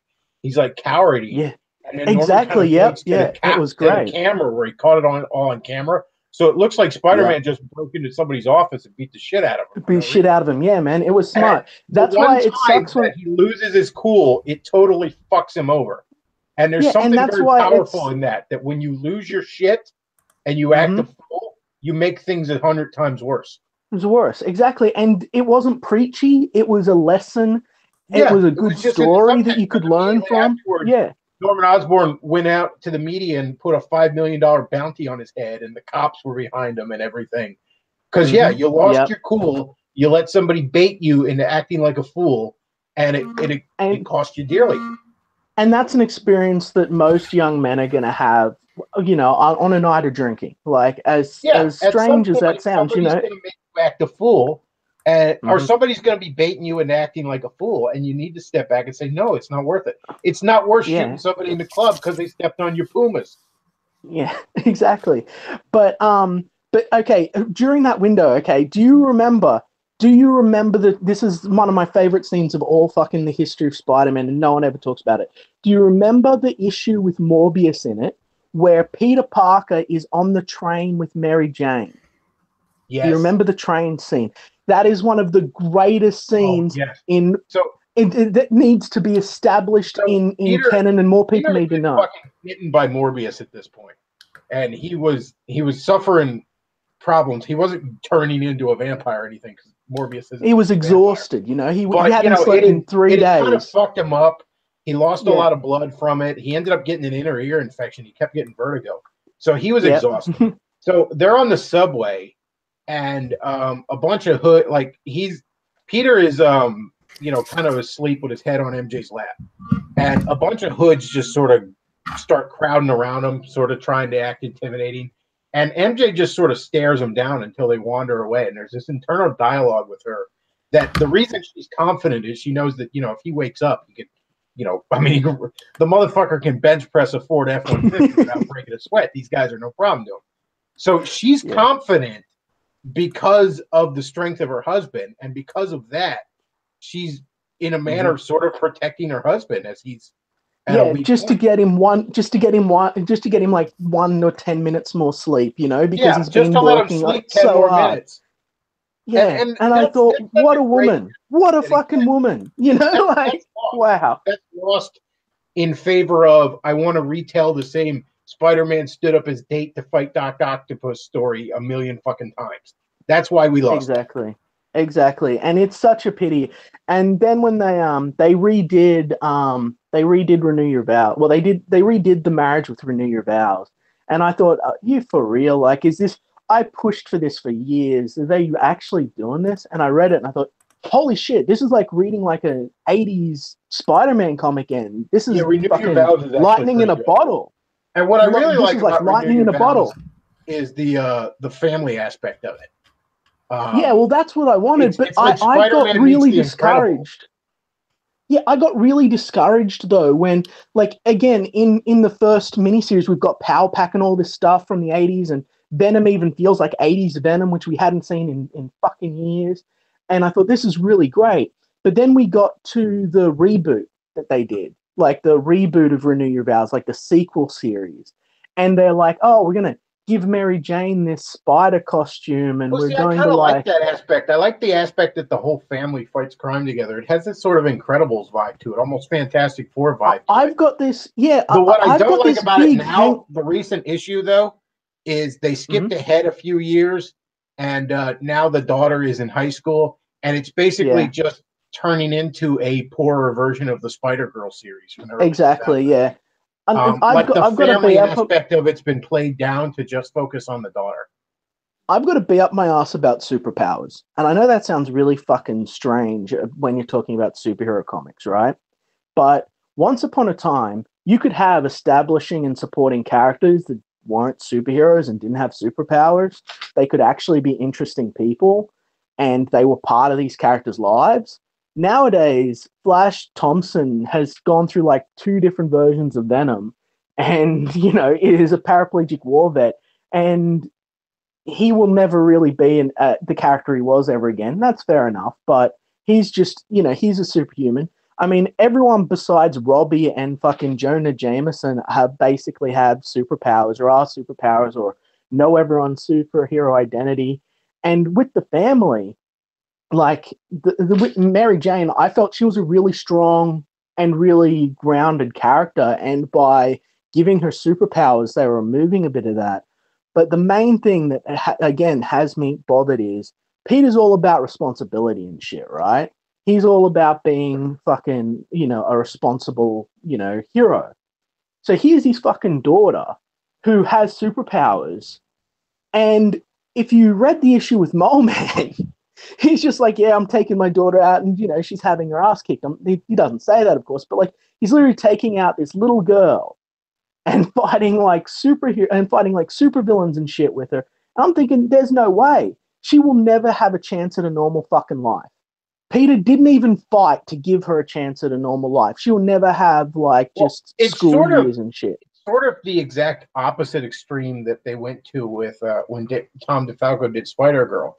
Which was another possible future series where, you know, Spider-Man had a daughter, and she had obviously inherited her father's abilities.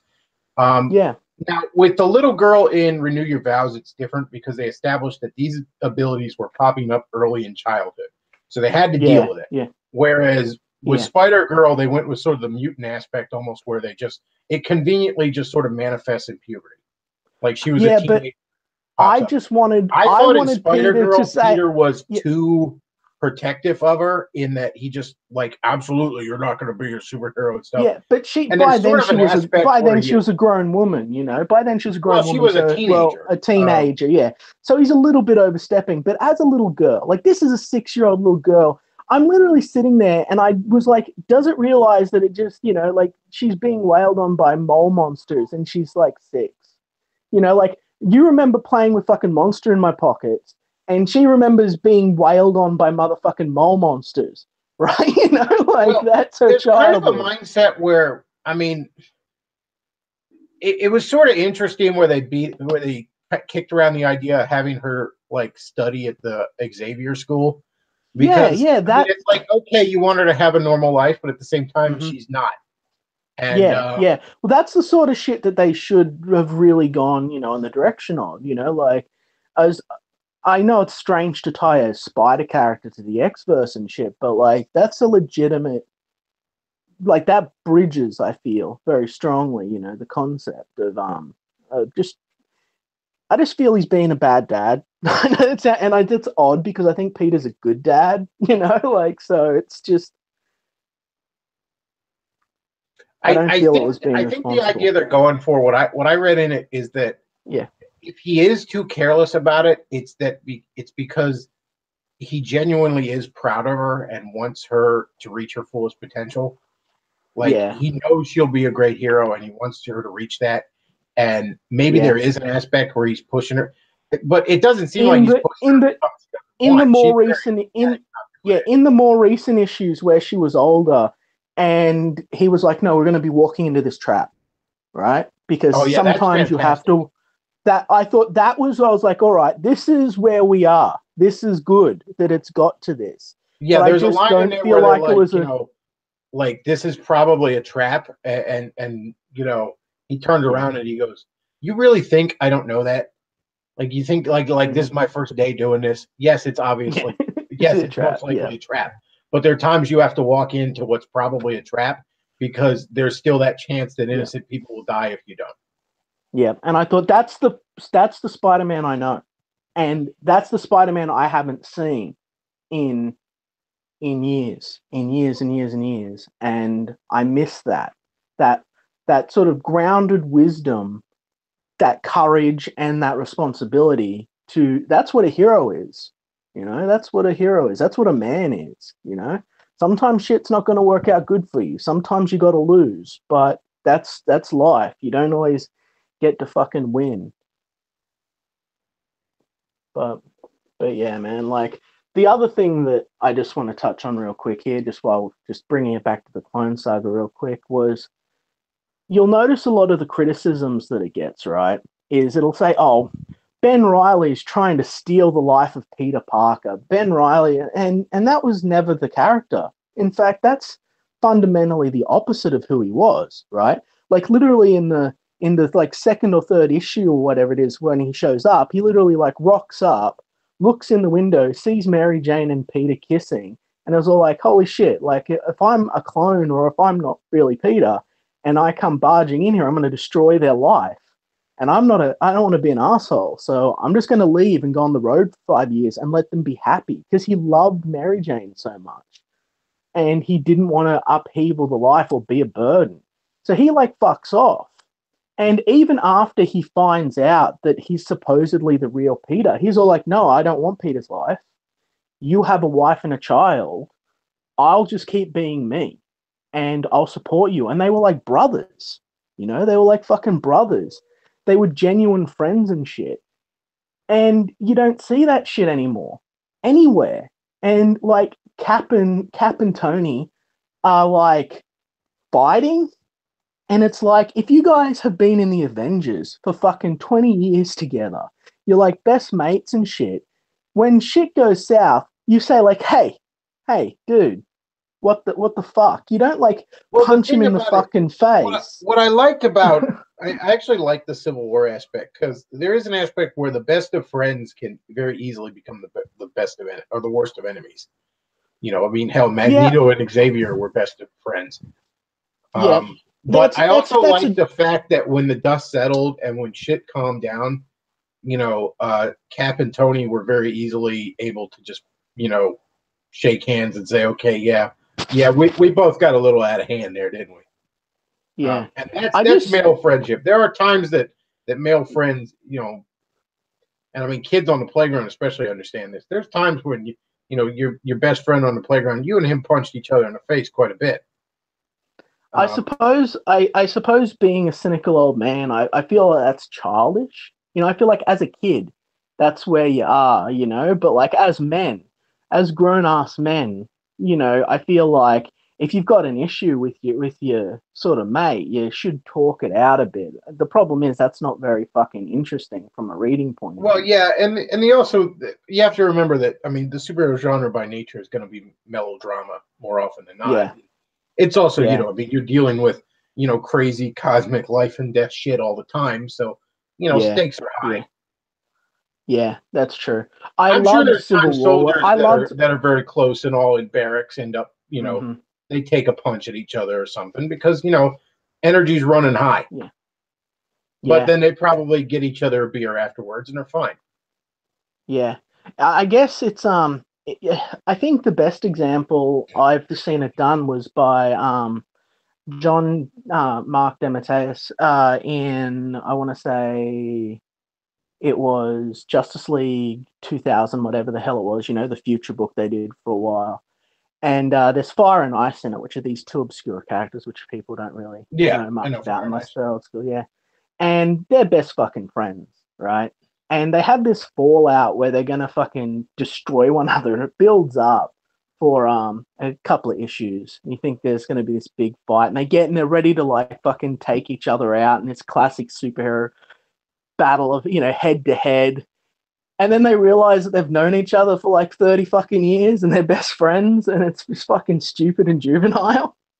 And so they just get over it, and they're like, we'll work it out. And they don't fight. And a lot of people online that I saw, they didn't like it. They feel it was a bit of a dick tease. But I felt like, no, that's there's heart and soul in that. That's like what friendship really is, Like you literally save the earth fucking half a dozen times with someone. Like you shouldn't like disagree over a boyfriend or a girlfriend and smack down, It just seems not cool. But Cornelius Rex has a super chat. He says, talk about Ta-Nehisi Coates going on Captain America. I've heard something about this guy's a real shithead or whoever the fuck it is. I don't even know if it's a guy. I don't know anything about him.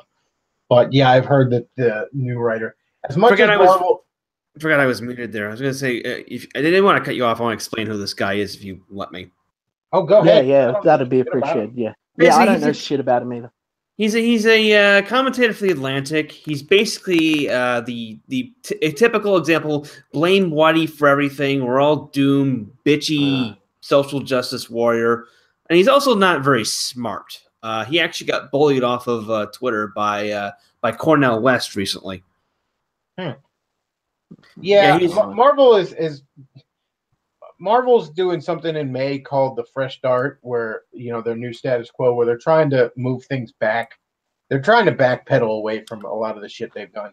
I don't buy it. I don't buy it. It's going to be at best kind of a 2 steps forward, 1 step backwards thing. I don't have high hopes for it, if I'm being honest, but I don't think they're gonna fucking do it, man. I don't think they're gonna do it. Remember when they said this is the last big event that we're gonna do? We're not doing any more big events because the fans don't like big events. And not even fucking 2 months later, it was like the next big event that we're having. Like it's just they just say shit to try and get people in the buzz, and they do the same shit over and fucking over again. They've fucked up their universe beyond the point of fucking repair at this point. Like, at least with DC, you can crisis it. With the battle of, like, what a battle world, they're like, this is it. We're going to rebuild the universe. We're sending away the Fantastic Four. Everything's going to be merged together. We're combining all of the things. It's such a shame they ran the Ultimate Universe in the dirt. Because when the Ultimate Universe first started, I remember thinking that it struck me. The Ultimate Universe is what they want. Well, that's what they want. When the Ultimate Universe first started, I remember thinking, because it was good when it first started. Yeah. I remember thinking, this kind of strikes me as Earth 1 and Earth 2 in DC's Silver Age. Where, like, you could eventually let the Ultimate Universe become the main universe and just sort of wind down the original. Yeah, that would have been a good way to do it. The problem is Jeff Loeb came along and fucking wrecked the Ultimate Universe. He ran that shit into the dirt, and that was well before like Miles Morales and shit. It was wrecked at that point. I love Bagley art. Like there. I love Bagley art and Ultimate. That was the story that did it. Mm-hmm. I love Bagley art, and was amazing before that. That's the first Ultimate X-Men is the first X-Men book I ever followed for any length of time, and I followed like 150 issues in a row. Yeah, and I thought that the Ultimates, that was probably one of the most realistic approaches to handling the Avengers in a modern setting that we'd seen. It was fantastic. Even though it wasn't. It wasn't my personal favorite. Without being realistic to the point of sacrificing being fun. Mm-hmm. Yeah, it was interesting. Even shit like what they did with Hulk, where I prefer the psychological Hulk. I know that a lot of people don't. I love that Hulk's trying to rape Betty Brant in the Ultimate. That's so fucking. I remember like he's trying to get there and he's screaming, "Puny Banner ain't man enough for you. Maybe you give Hulk a try." And they're talking about like how he drank a truck full of beer before then. I'm like, because if the Hulk is somebody's unleashed id, that's what it's going to do. Yeah, it's true. It's going to be just pure like testosterone. If I turned into a Hulk, I'd be raping everybody. But with Marvel, like in all honesty, right? I'm a big fan of Thor, right? Real quick. Yeah. Sorry, Ultimate Spider-Man was so good that honestly, I remember because like I got the trade paperback of it, which back then trade paperbacks weren't even extremely common. But I got the trade paperback of the first story arc because I just wanted to reread it.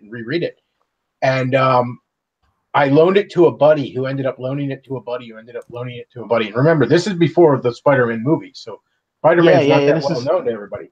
Well, out of nowhere, a fucking cheerleader that I didn't even know her name exactly. Like I'd seen her around, but I didn't know her name. She comes by and like, this is your book, right? Like, and I'm like, yeah. And I'm kind of thinking like, why the fuck do you have it? And then she's all like, I cried when Uncle Ben died. Oh, that's sweet.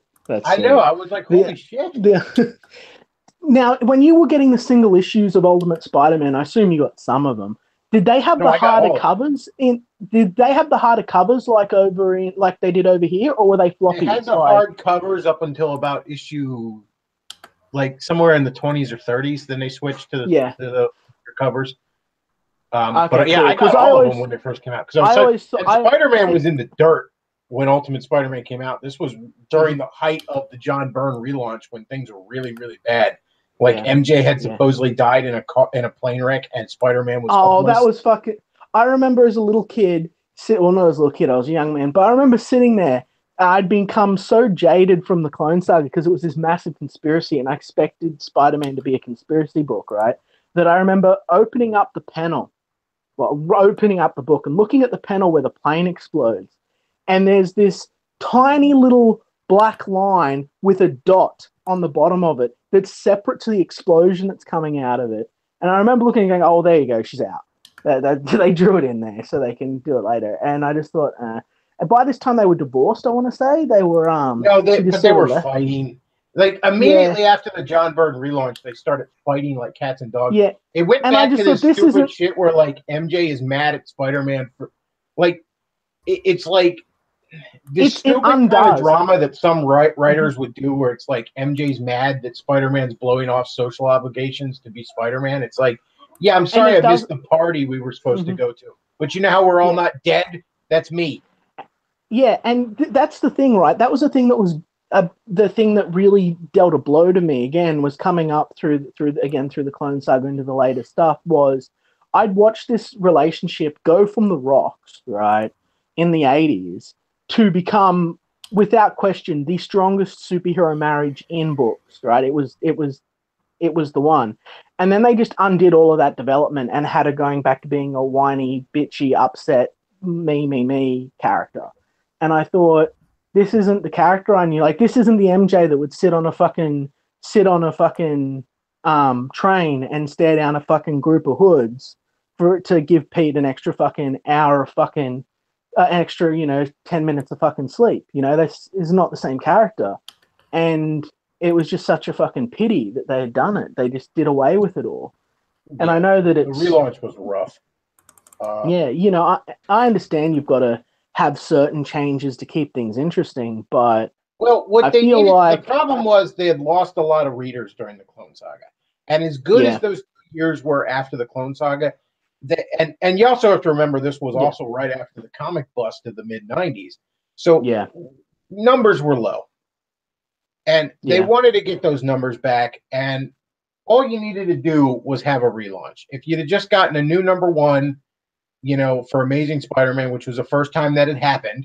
It happens every other goddamn week now, but it was the first time that had happened. That would have boosted sales without a whole new you didn't need a whole new creative team. All four of the books had great creative teams at the time. Just give Amazing Spider-Man a new number one alone would have been enough to get people back into it. I feel like they've got people that are doing this shit that either don't respect the characters. I know it sounds such a fucking nerdy complaint, right? But they either don't respect the characters or they don't know the characters. And that is what is destroying Marvel currently. You have people who I have known for many years who are established professionals who cannot get work over at Marvel, or only get little one-shot issues here or there. Meanwhile, they're giving jobs to people that want to be screenwriters or people that are failed movie writers. They've chased out the old guard. Yeah, exactly. And these people are literally just using... Tom DeFalco can't get any work at Marvel anymore. No. And he's the guy who made the 80s Spider-Man what it was. He literally, 30 fucking years, editor-in-chief, main writer for Spider-Man for a long time. He was the Spider-Man guy. He knows all the shit. We need to give fucking this land whale Dan Slott more Spider-Man issues. I don't know. Maybe we'll let you have Squirrel Girl after that chick from Tumblr's done with it. Yeah, and this is the thing, right? Fucking Squirrel Girl, right? Squirrel Girl fucking started. I don't know if you read much West Coast Adventures, but Squirrel Girl is this inquisitive, cute little fucking girl with really gay powers, really shitty powers that, she has the powers of Squirrel. She's a joke. She's a member of the West Coast Avengers. One fucking time, she undid all of the nuts on Doctor Doom's armor. Get it? Because she's a squirrel. She had her squirrels undo them all, and his armor fell off, and she defeated Doctor Doom. And so the joke was, one time, this loser character from absolutely nowhere managed to beat Doom because he completely underestimated her. Ha ha, that's so funny, right? Now they've taken that, and they're like, oh, we're going to get rid of the cute little, button-nosed girl in a squirrel costume aspect. We're going to fucking make her autistic, and we're going to give her the power that she has defeated fucking Galactus. I opened an issue of motherfucking Squirrel Girl, and the first fucking page is Galactus laying broken and defeated at her feet. Yeah, and I'm thinking, Squirrel Girl's a fucking you don't fucking get the joke even. You guys are fucking retarded. First of all, this guy, this artist draws everyone like they have Down syndrome. Yeah. Also, it's Squirrel Girl literally tied up a mugger and made him read communist literature in this fucking book. Yeah, for fuck's sake. It's ridiculous, and it's like Squirrel Girl needs to meet her arch enemy, fucking Helicopter Man, at this point. but yeah, and we'll just fly her up to a high yeah, and then drop but her. That's I shouldn't laugh. It's mean, but would her face? Would you even be able? Would you even be able to tell her face was messed up after she landed? Is the real question. It wasn't even 6 months ago. I think it was that Jack Kirby would have turned 100. And you could power a major fucking city by hooking a generator up to that man's grave at this point. Yeah, because you know what, and I know in these parts we're like, well, Jack Kirby was a Jew, so I don't like him. Jack Kirby was a man. What Jack Kirby was, okay? Yeah. And that the The man served in the military, and if anyone is so fucking narrow-minded, oh, the guy was a Jew, so none of his fucking accomplishments and creative vision matter. Well, what the fuck's wrong with you? That's part of what's missing in the entertainment industry in general, is that there's no fucking men there's no one with there's no life experience. There's no grit. You can smell bullshit. You can smell. The guy that played Scotty in the original Star Wars was Storm the Beaches of Normandy? No, I didn't. Wow. And never talked about that, because the guys that did that never talked about it. Yeah, exactly. But yeah, he was in fucking Normandy. Because the entertainers we had years ago, even into the 80s and 90s, were still men who had lived lives. Stan Lee and Jack Kirby and Steve Ditka had all been in fistfights and kissed girls, and in many cases had children by the time they created all these characters. They had life experience behind them. Yeah. There's a reason nobody writes amazing novels in their 20s, generally speaking. Because you don't know any fucking thing. Exactly. And again, people can smell bullshit a mile away. So, but again, bringing it back to just Marvel for a minute, like, I was a huge Thor fan, right? This is something that, everyone hates feminist Thor, but no one fucking really talks about this, right? Jane Foster has been an established part of the Thor canon for fucking forever, right? This is not some obscure back fucking water character. She's just not well known to the main readership, right? When that was announced, Jane Foster as Thor and Sam Wilson as Cap, and it was right around the same time. I was doing my blog at the time, and I was just starting to get into Manosphere, and a lot of people were contacting me like, "Oh, look, they're replacing him with a black guy and with a chick, and they turned Thor into a chick and all this stuff." And I'm like, that's not what happened. It's just a replacement character. Marvel does that all the time.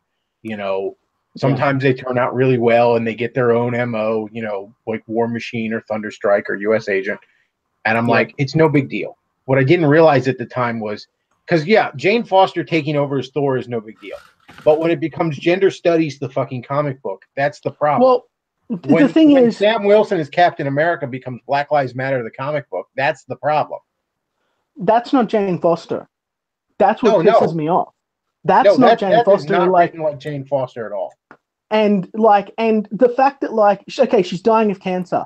Thor rocks up to her and is all like, "Hey, fucking, we can go and get this magic water that will cure you of your disease." And she's like, no, I can't. I'm like, what, are you fucking retarded?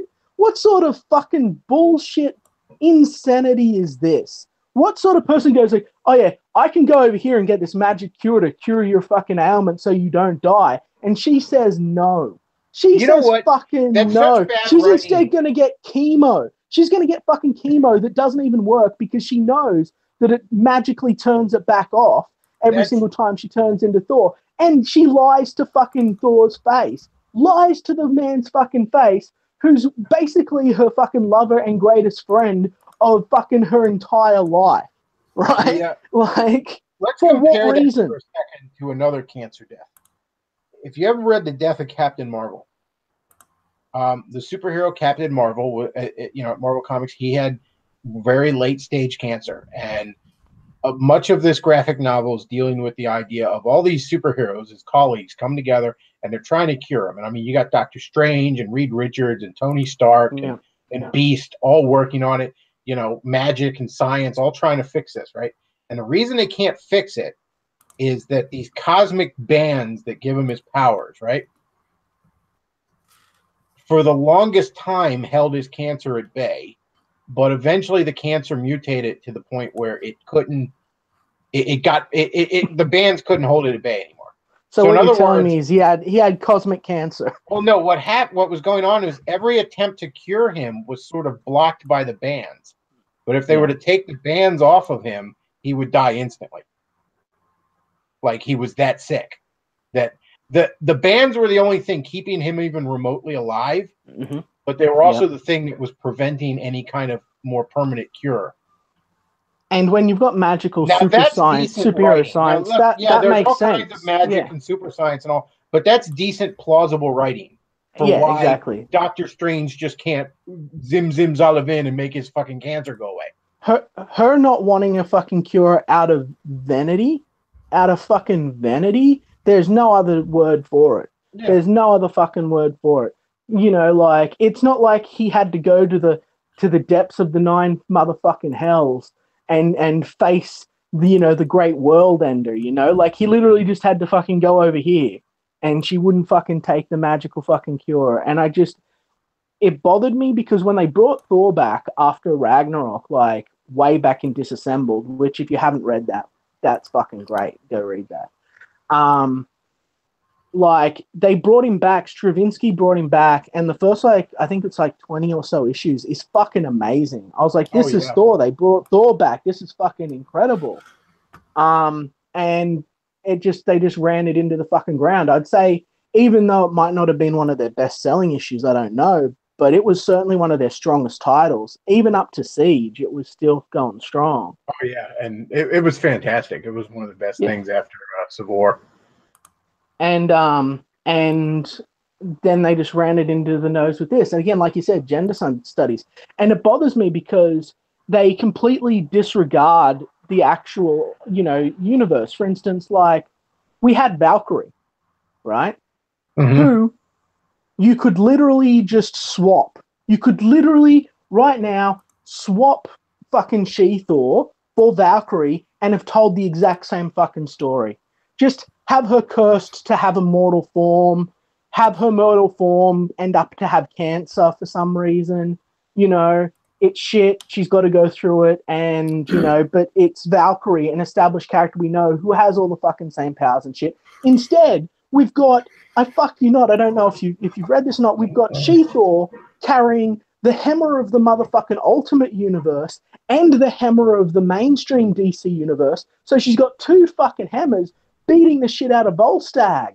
And I'm thinking, like, what have you done to these characters? You're like, what have you done? You fucking raped the whole fucking, Shakespearean myth of this whole fucking thing and made it shit, like, they're playing into this whole, like, cinematic universe, like the gods are aliens shit.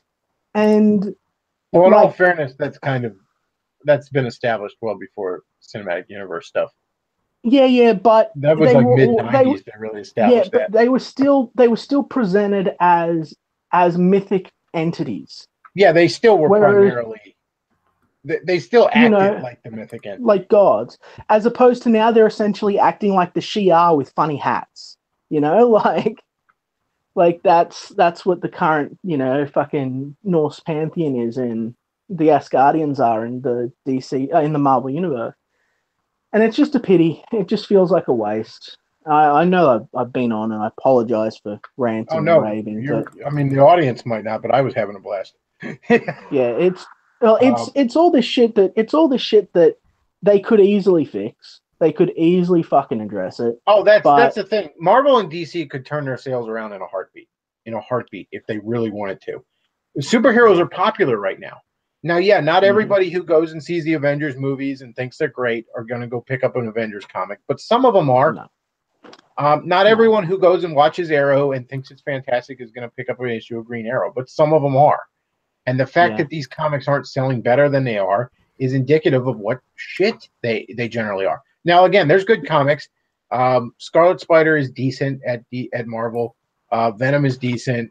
Renew Your Vows is decent. There's a handful of decent things over at DC. There's some interesting stuff done on other properties. Like the Power Rangers comic is actually really good if you were ever a fan of Power Rangers. As I said earlier, the Ghostbusters comic is amazing. Stuff like that. There's good comics out there. There's a comic called Dark Ark, by the way, which I've mentioned it on here before, but it's absolutely fantastic. It's a story of a second ark during the time of Noah's Ark, like during that story. Okay, that's interesting. That's an interesting. So this warlock is charged by a demon with the job of preserving all the supernatural creatures during the flood. So he's got all these monsters on. So he's got like unicorns. He's got like unicorns. He's got unicorns on there. Yeah. He's got vampires. He's got all sorts of mythological beasts of like every stripe on there. That's great. What a great idea. What a peace. He's got to keep the peace on this arc. What from a these literal fantastic and monsters. original idea. Whoever he is, that is a strong concept. It's that is Aftershock Comics is what publishes it. They're up to like issue 5 or something right now. I think the I'll first check trade that out. paperback will be out soon. You should check it out. Yeah, I will for sure. That's it's creative. fantastic. Before you say something? No, nothing. I thought I heard you say something. But yeah, it's fantastic. There are good comics out there, but comics by and large suck right now, and it's their own fault. But that is the story of the entertainment industry right now. Well, exactly. Here's the thing. I think they've reached a point where marketing realizes that it can draw more attention and thus get more sales by being a bump in the road. I think that that's largely why they've allowed so much shit. But before I fuck off, I want to talk about a conspiracy theory real quick, because no one's talking about this, right? Fucking I've noticed, right? So Disney bought out the Henson Company, okay? First thing they did was they were going to release the final season of the Muppet Show, but they had it displayed on their D3 or whatever it is presentation. Lots of people saw it. People in the community were waiting for it, to complete their collection. It never came out, okay? Then they released this live action fucking series with Kermit having cheated on Piggy, like that thing they did, whatever it was called, right? When that was being screened, the voice of Kermit, who was basically the gatekeeper of the Muppets, who had been appointed by Henson himself, who had worked for the company for like over 17 years, right, said, I don't think this is what Jim would want. It feels mean. It feels, nasty. It's not what the characters were. Fired him. When other people in the company came to bat, fired them. Cleaned house, right? Then they fucking purchase Marvel. They're not putting out any of their own titles through Marvel. None of their DuckTales stuff, none of their independent properties, they all put them out through third-party resources. Yeah, I've noticed that. In fact, they're moving Star Wars away from Marvel. Mm-hmm. They moved Star Wars away from it. Why would they do that? Some of it is. Why would they do? Mm-hmm. Why would they do that? And this is what got me thinking. They just realize how bad Marvel is right now, and they're like, I've got a Marvel theory. can't be trusted with Donald Duck right now. Mm-hmm. I've got a theory that all of this is connected from a big PR push, right? Because what I reckon's happening, just to keep it short, is they have not been releasing their own Disney intellectual properties. For instance, if anyone out there knows Gravity Falls, you'll know that Alex Hirsch really wanted to get a physical media release of Gravity Falls, but Disney refused. Even when fan petitions got huge to get physical media releases, they turned it down. Then when we started looking, when people started looking into things, we noticed that a lot of the things that they own and have purchased, they've stopped producing physical media for, which is around the same time that I believe they bought, I want to say it's Hulu, and they were talking about pushing their own streaming services, right? And then I started thinking, and I started looking at all of this, shortly after, not even, again, I talked about this a bit before, not long after that, the heir apparent of the Disney, property, like his granddaughter, who's behind it all, came out as a massive raving Marxist socialist and told everyone that they should be fucking ashamed, essentially, and that Trump was the worst thing ever for giving them the tax cuts, and did a bunch of fucking Marxist shit about how they're supposed to give back to the little guy and how all of the rich people are bad and shit, right? Even though she is one. Mm-hmm. And then I got thinking that Disney, after purchasing Fox, so now they're in Family Guy, Simpsons, the Alien franchise, the Predator franchise, and everything else associated with Fox, has essentially managed to grab the intellectual properties of your childhood, of nostalgia, by the nuts. They own everything, right? You have a hard time sitting there. If it isn't DC or owned by Warner, Disney owns it at this point, right? And they're not releasing many physical releases for it. I have the strong suspicion that what they're aiming to do is they are going to crash Marvel, right? Not to destroy Marvel, but so they can replace Marvel with Disney Comics. So they can just take the name Marvel off it. Boom, gone. They won't have Donald Duck running around in the Marvel Cinematic Universe, but they just want to get the brand off. So it's a brand war, right? And basically put their brand everywhere so that it's Disney's Marvel. And they can come back and say, this is Disney's Marvel, and it's better than the old Marvel, and it's like buy into us, buy into our brand, increase our stocks more.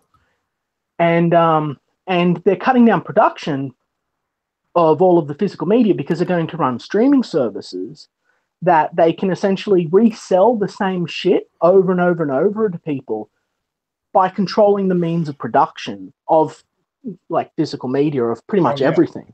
I've said for a long time, you have to understand, and I understand people that, have the digital media, safe space and that kind of stuff, but you have to understand they don't want you to have physical media because they don't want you to own it. Yeah. And when you don't have physical media, you don't own it. I have some younger friends, right? I have one of them's not a friend anymore. But I have some younger friends, and I collect DVDs and old shit because I'm a nerd, right? The Hunt, like we started. I love that. And a lot of them's like, oh, it takes up so much space. They literally live in these little apartment boxes with like nothing, and they consider their hard drives the same way I would consider my library. That's the thing. There's no doubt that globalists, they want us living in fucking boxes. What is? I mean, the movie looks like shit, but that movie, Ready Player One, where the guy's living in this little shitty fucking trailer, and he has, the only way he can satisfy his urge to live is to go into the video fucking world. That's what they want for us. But it sounds really like, maybe I'm being. I've seen too many episodes of Amazing Stories, but I feel like all of this shit here, which I take good care of, I can at some point box up and sell if I really needed to. And in another 30 or 40 years, it would increase in value since I've taken good care of it, and a lot of it's pretty rare, right?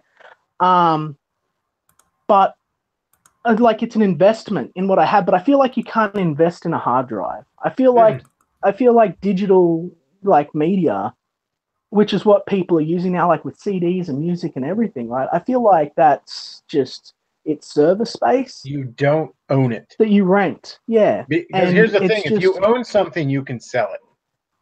Yeah. And again, it's completely conspiratorial, but I was looking at all of this stuff line up and what Disney's been doing, and I thought, man, this is a lot of really big coincidences that seem to be moving them like a master chess piece across the fucking, 4D chess shit. And I just thought, like, are they literally trying to enslave a generation through media? And I don't mean like with mind control supervillain, but I mean like if people who collected Disney DVDs and shit for a while will know about the vault, the Disney vault, where they would artificially inflate the value of their of certain media by only releasing it every first time I came across that was like the mid 2000s. I was looking at was still dating my high school sweetheart, and she loved The Little Mermaid as a kid, right? Yeah. And I thought, I'm gonna get her a Little Mermaid on DVD. So first of all, I go to the mall and immediately I go into the Disney store. Well, that was a rookie mistake because the Disney store doesn't sell Disney movies. They sell Disney fucking shit. Yeah. Right. So I'm like, do you have movies? And they're like, no. I'm like, you don't have Disney movies in the Disney store? That's just weird. So then I go to Suncoast because Suncoast was still a thing at the time. I don't think it is anymore. And I go in and I'm like, you got a Little Mermaid? And guy's like, no, that's in the vault. I'm like, the vault? You have a vault back there? What are you talking about? Like, I don't even know what the fuck you're talking about. Like, well, then open the vault and give me the fucking movie. What do you? Do I have to wait till the manager comes up? How does this work? Yeah, go fucking get it. So you got to get a couple of guys there with keys to. Yeah, dude. Which manager do I have to wait for? I don't know the vault. Like, I don't fucking know what he's talking about. And he explains it to me. I'm like, fuck. And this was, I really never didn't buy much stuff online, but it was either Amazon or eBay. I bought a fucking, and it literally, I got the DVD and it was a legitimate DVD from its first release from a couple years prior. And it was, it didn't even have a case. It was just wrapped in fucking saran wrap. So I had to give it to her in a CD case for her birthday that one year. Just so shit. You're like, and it's so shady. It's like it seems contrived. Like it seems, considering how powerful and how much money they have to artificially inflate their own properties, and now they've extended their reach. The other thing that sort of has on my mind, right, is if you remember from back when we were teenagers and shit, your CD files, right, were these fucking, they were different audio formats, right, to what we have now. And I'm not a huge tech head, so forgive me, if I sound ignorant, people online, but it seems to be, to me, that, like, we'll just say Netflix, for example. Netflix is going to upload, a movie, any fucking movie. In 10 years, if Netflix still fucking exists, which we have no fucking guarantee that it does, right? If Netflix still exists in 10 years, the format they're going to use is going to be completely different. They're probably going to upload it again. And are you even guaranteed that if they had to do that, you don't have to buy it again? Like, are they going to repeatedly just charge subscription over and over again? I have Comcast cable, and I've been meaning for a while to get rid of it, and I will here soon. I've been waiting on for a while. I was waiting on like a cancellation fee was going to go down each month. The longer I was with it, and I was kind of waiting for that to go down. But anyways, you have on demand, which is a pretty decent service for, you don't have to watch TV on their schedule anymore.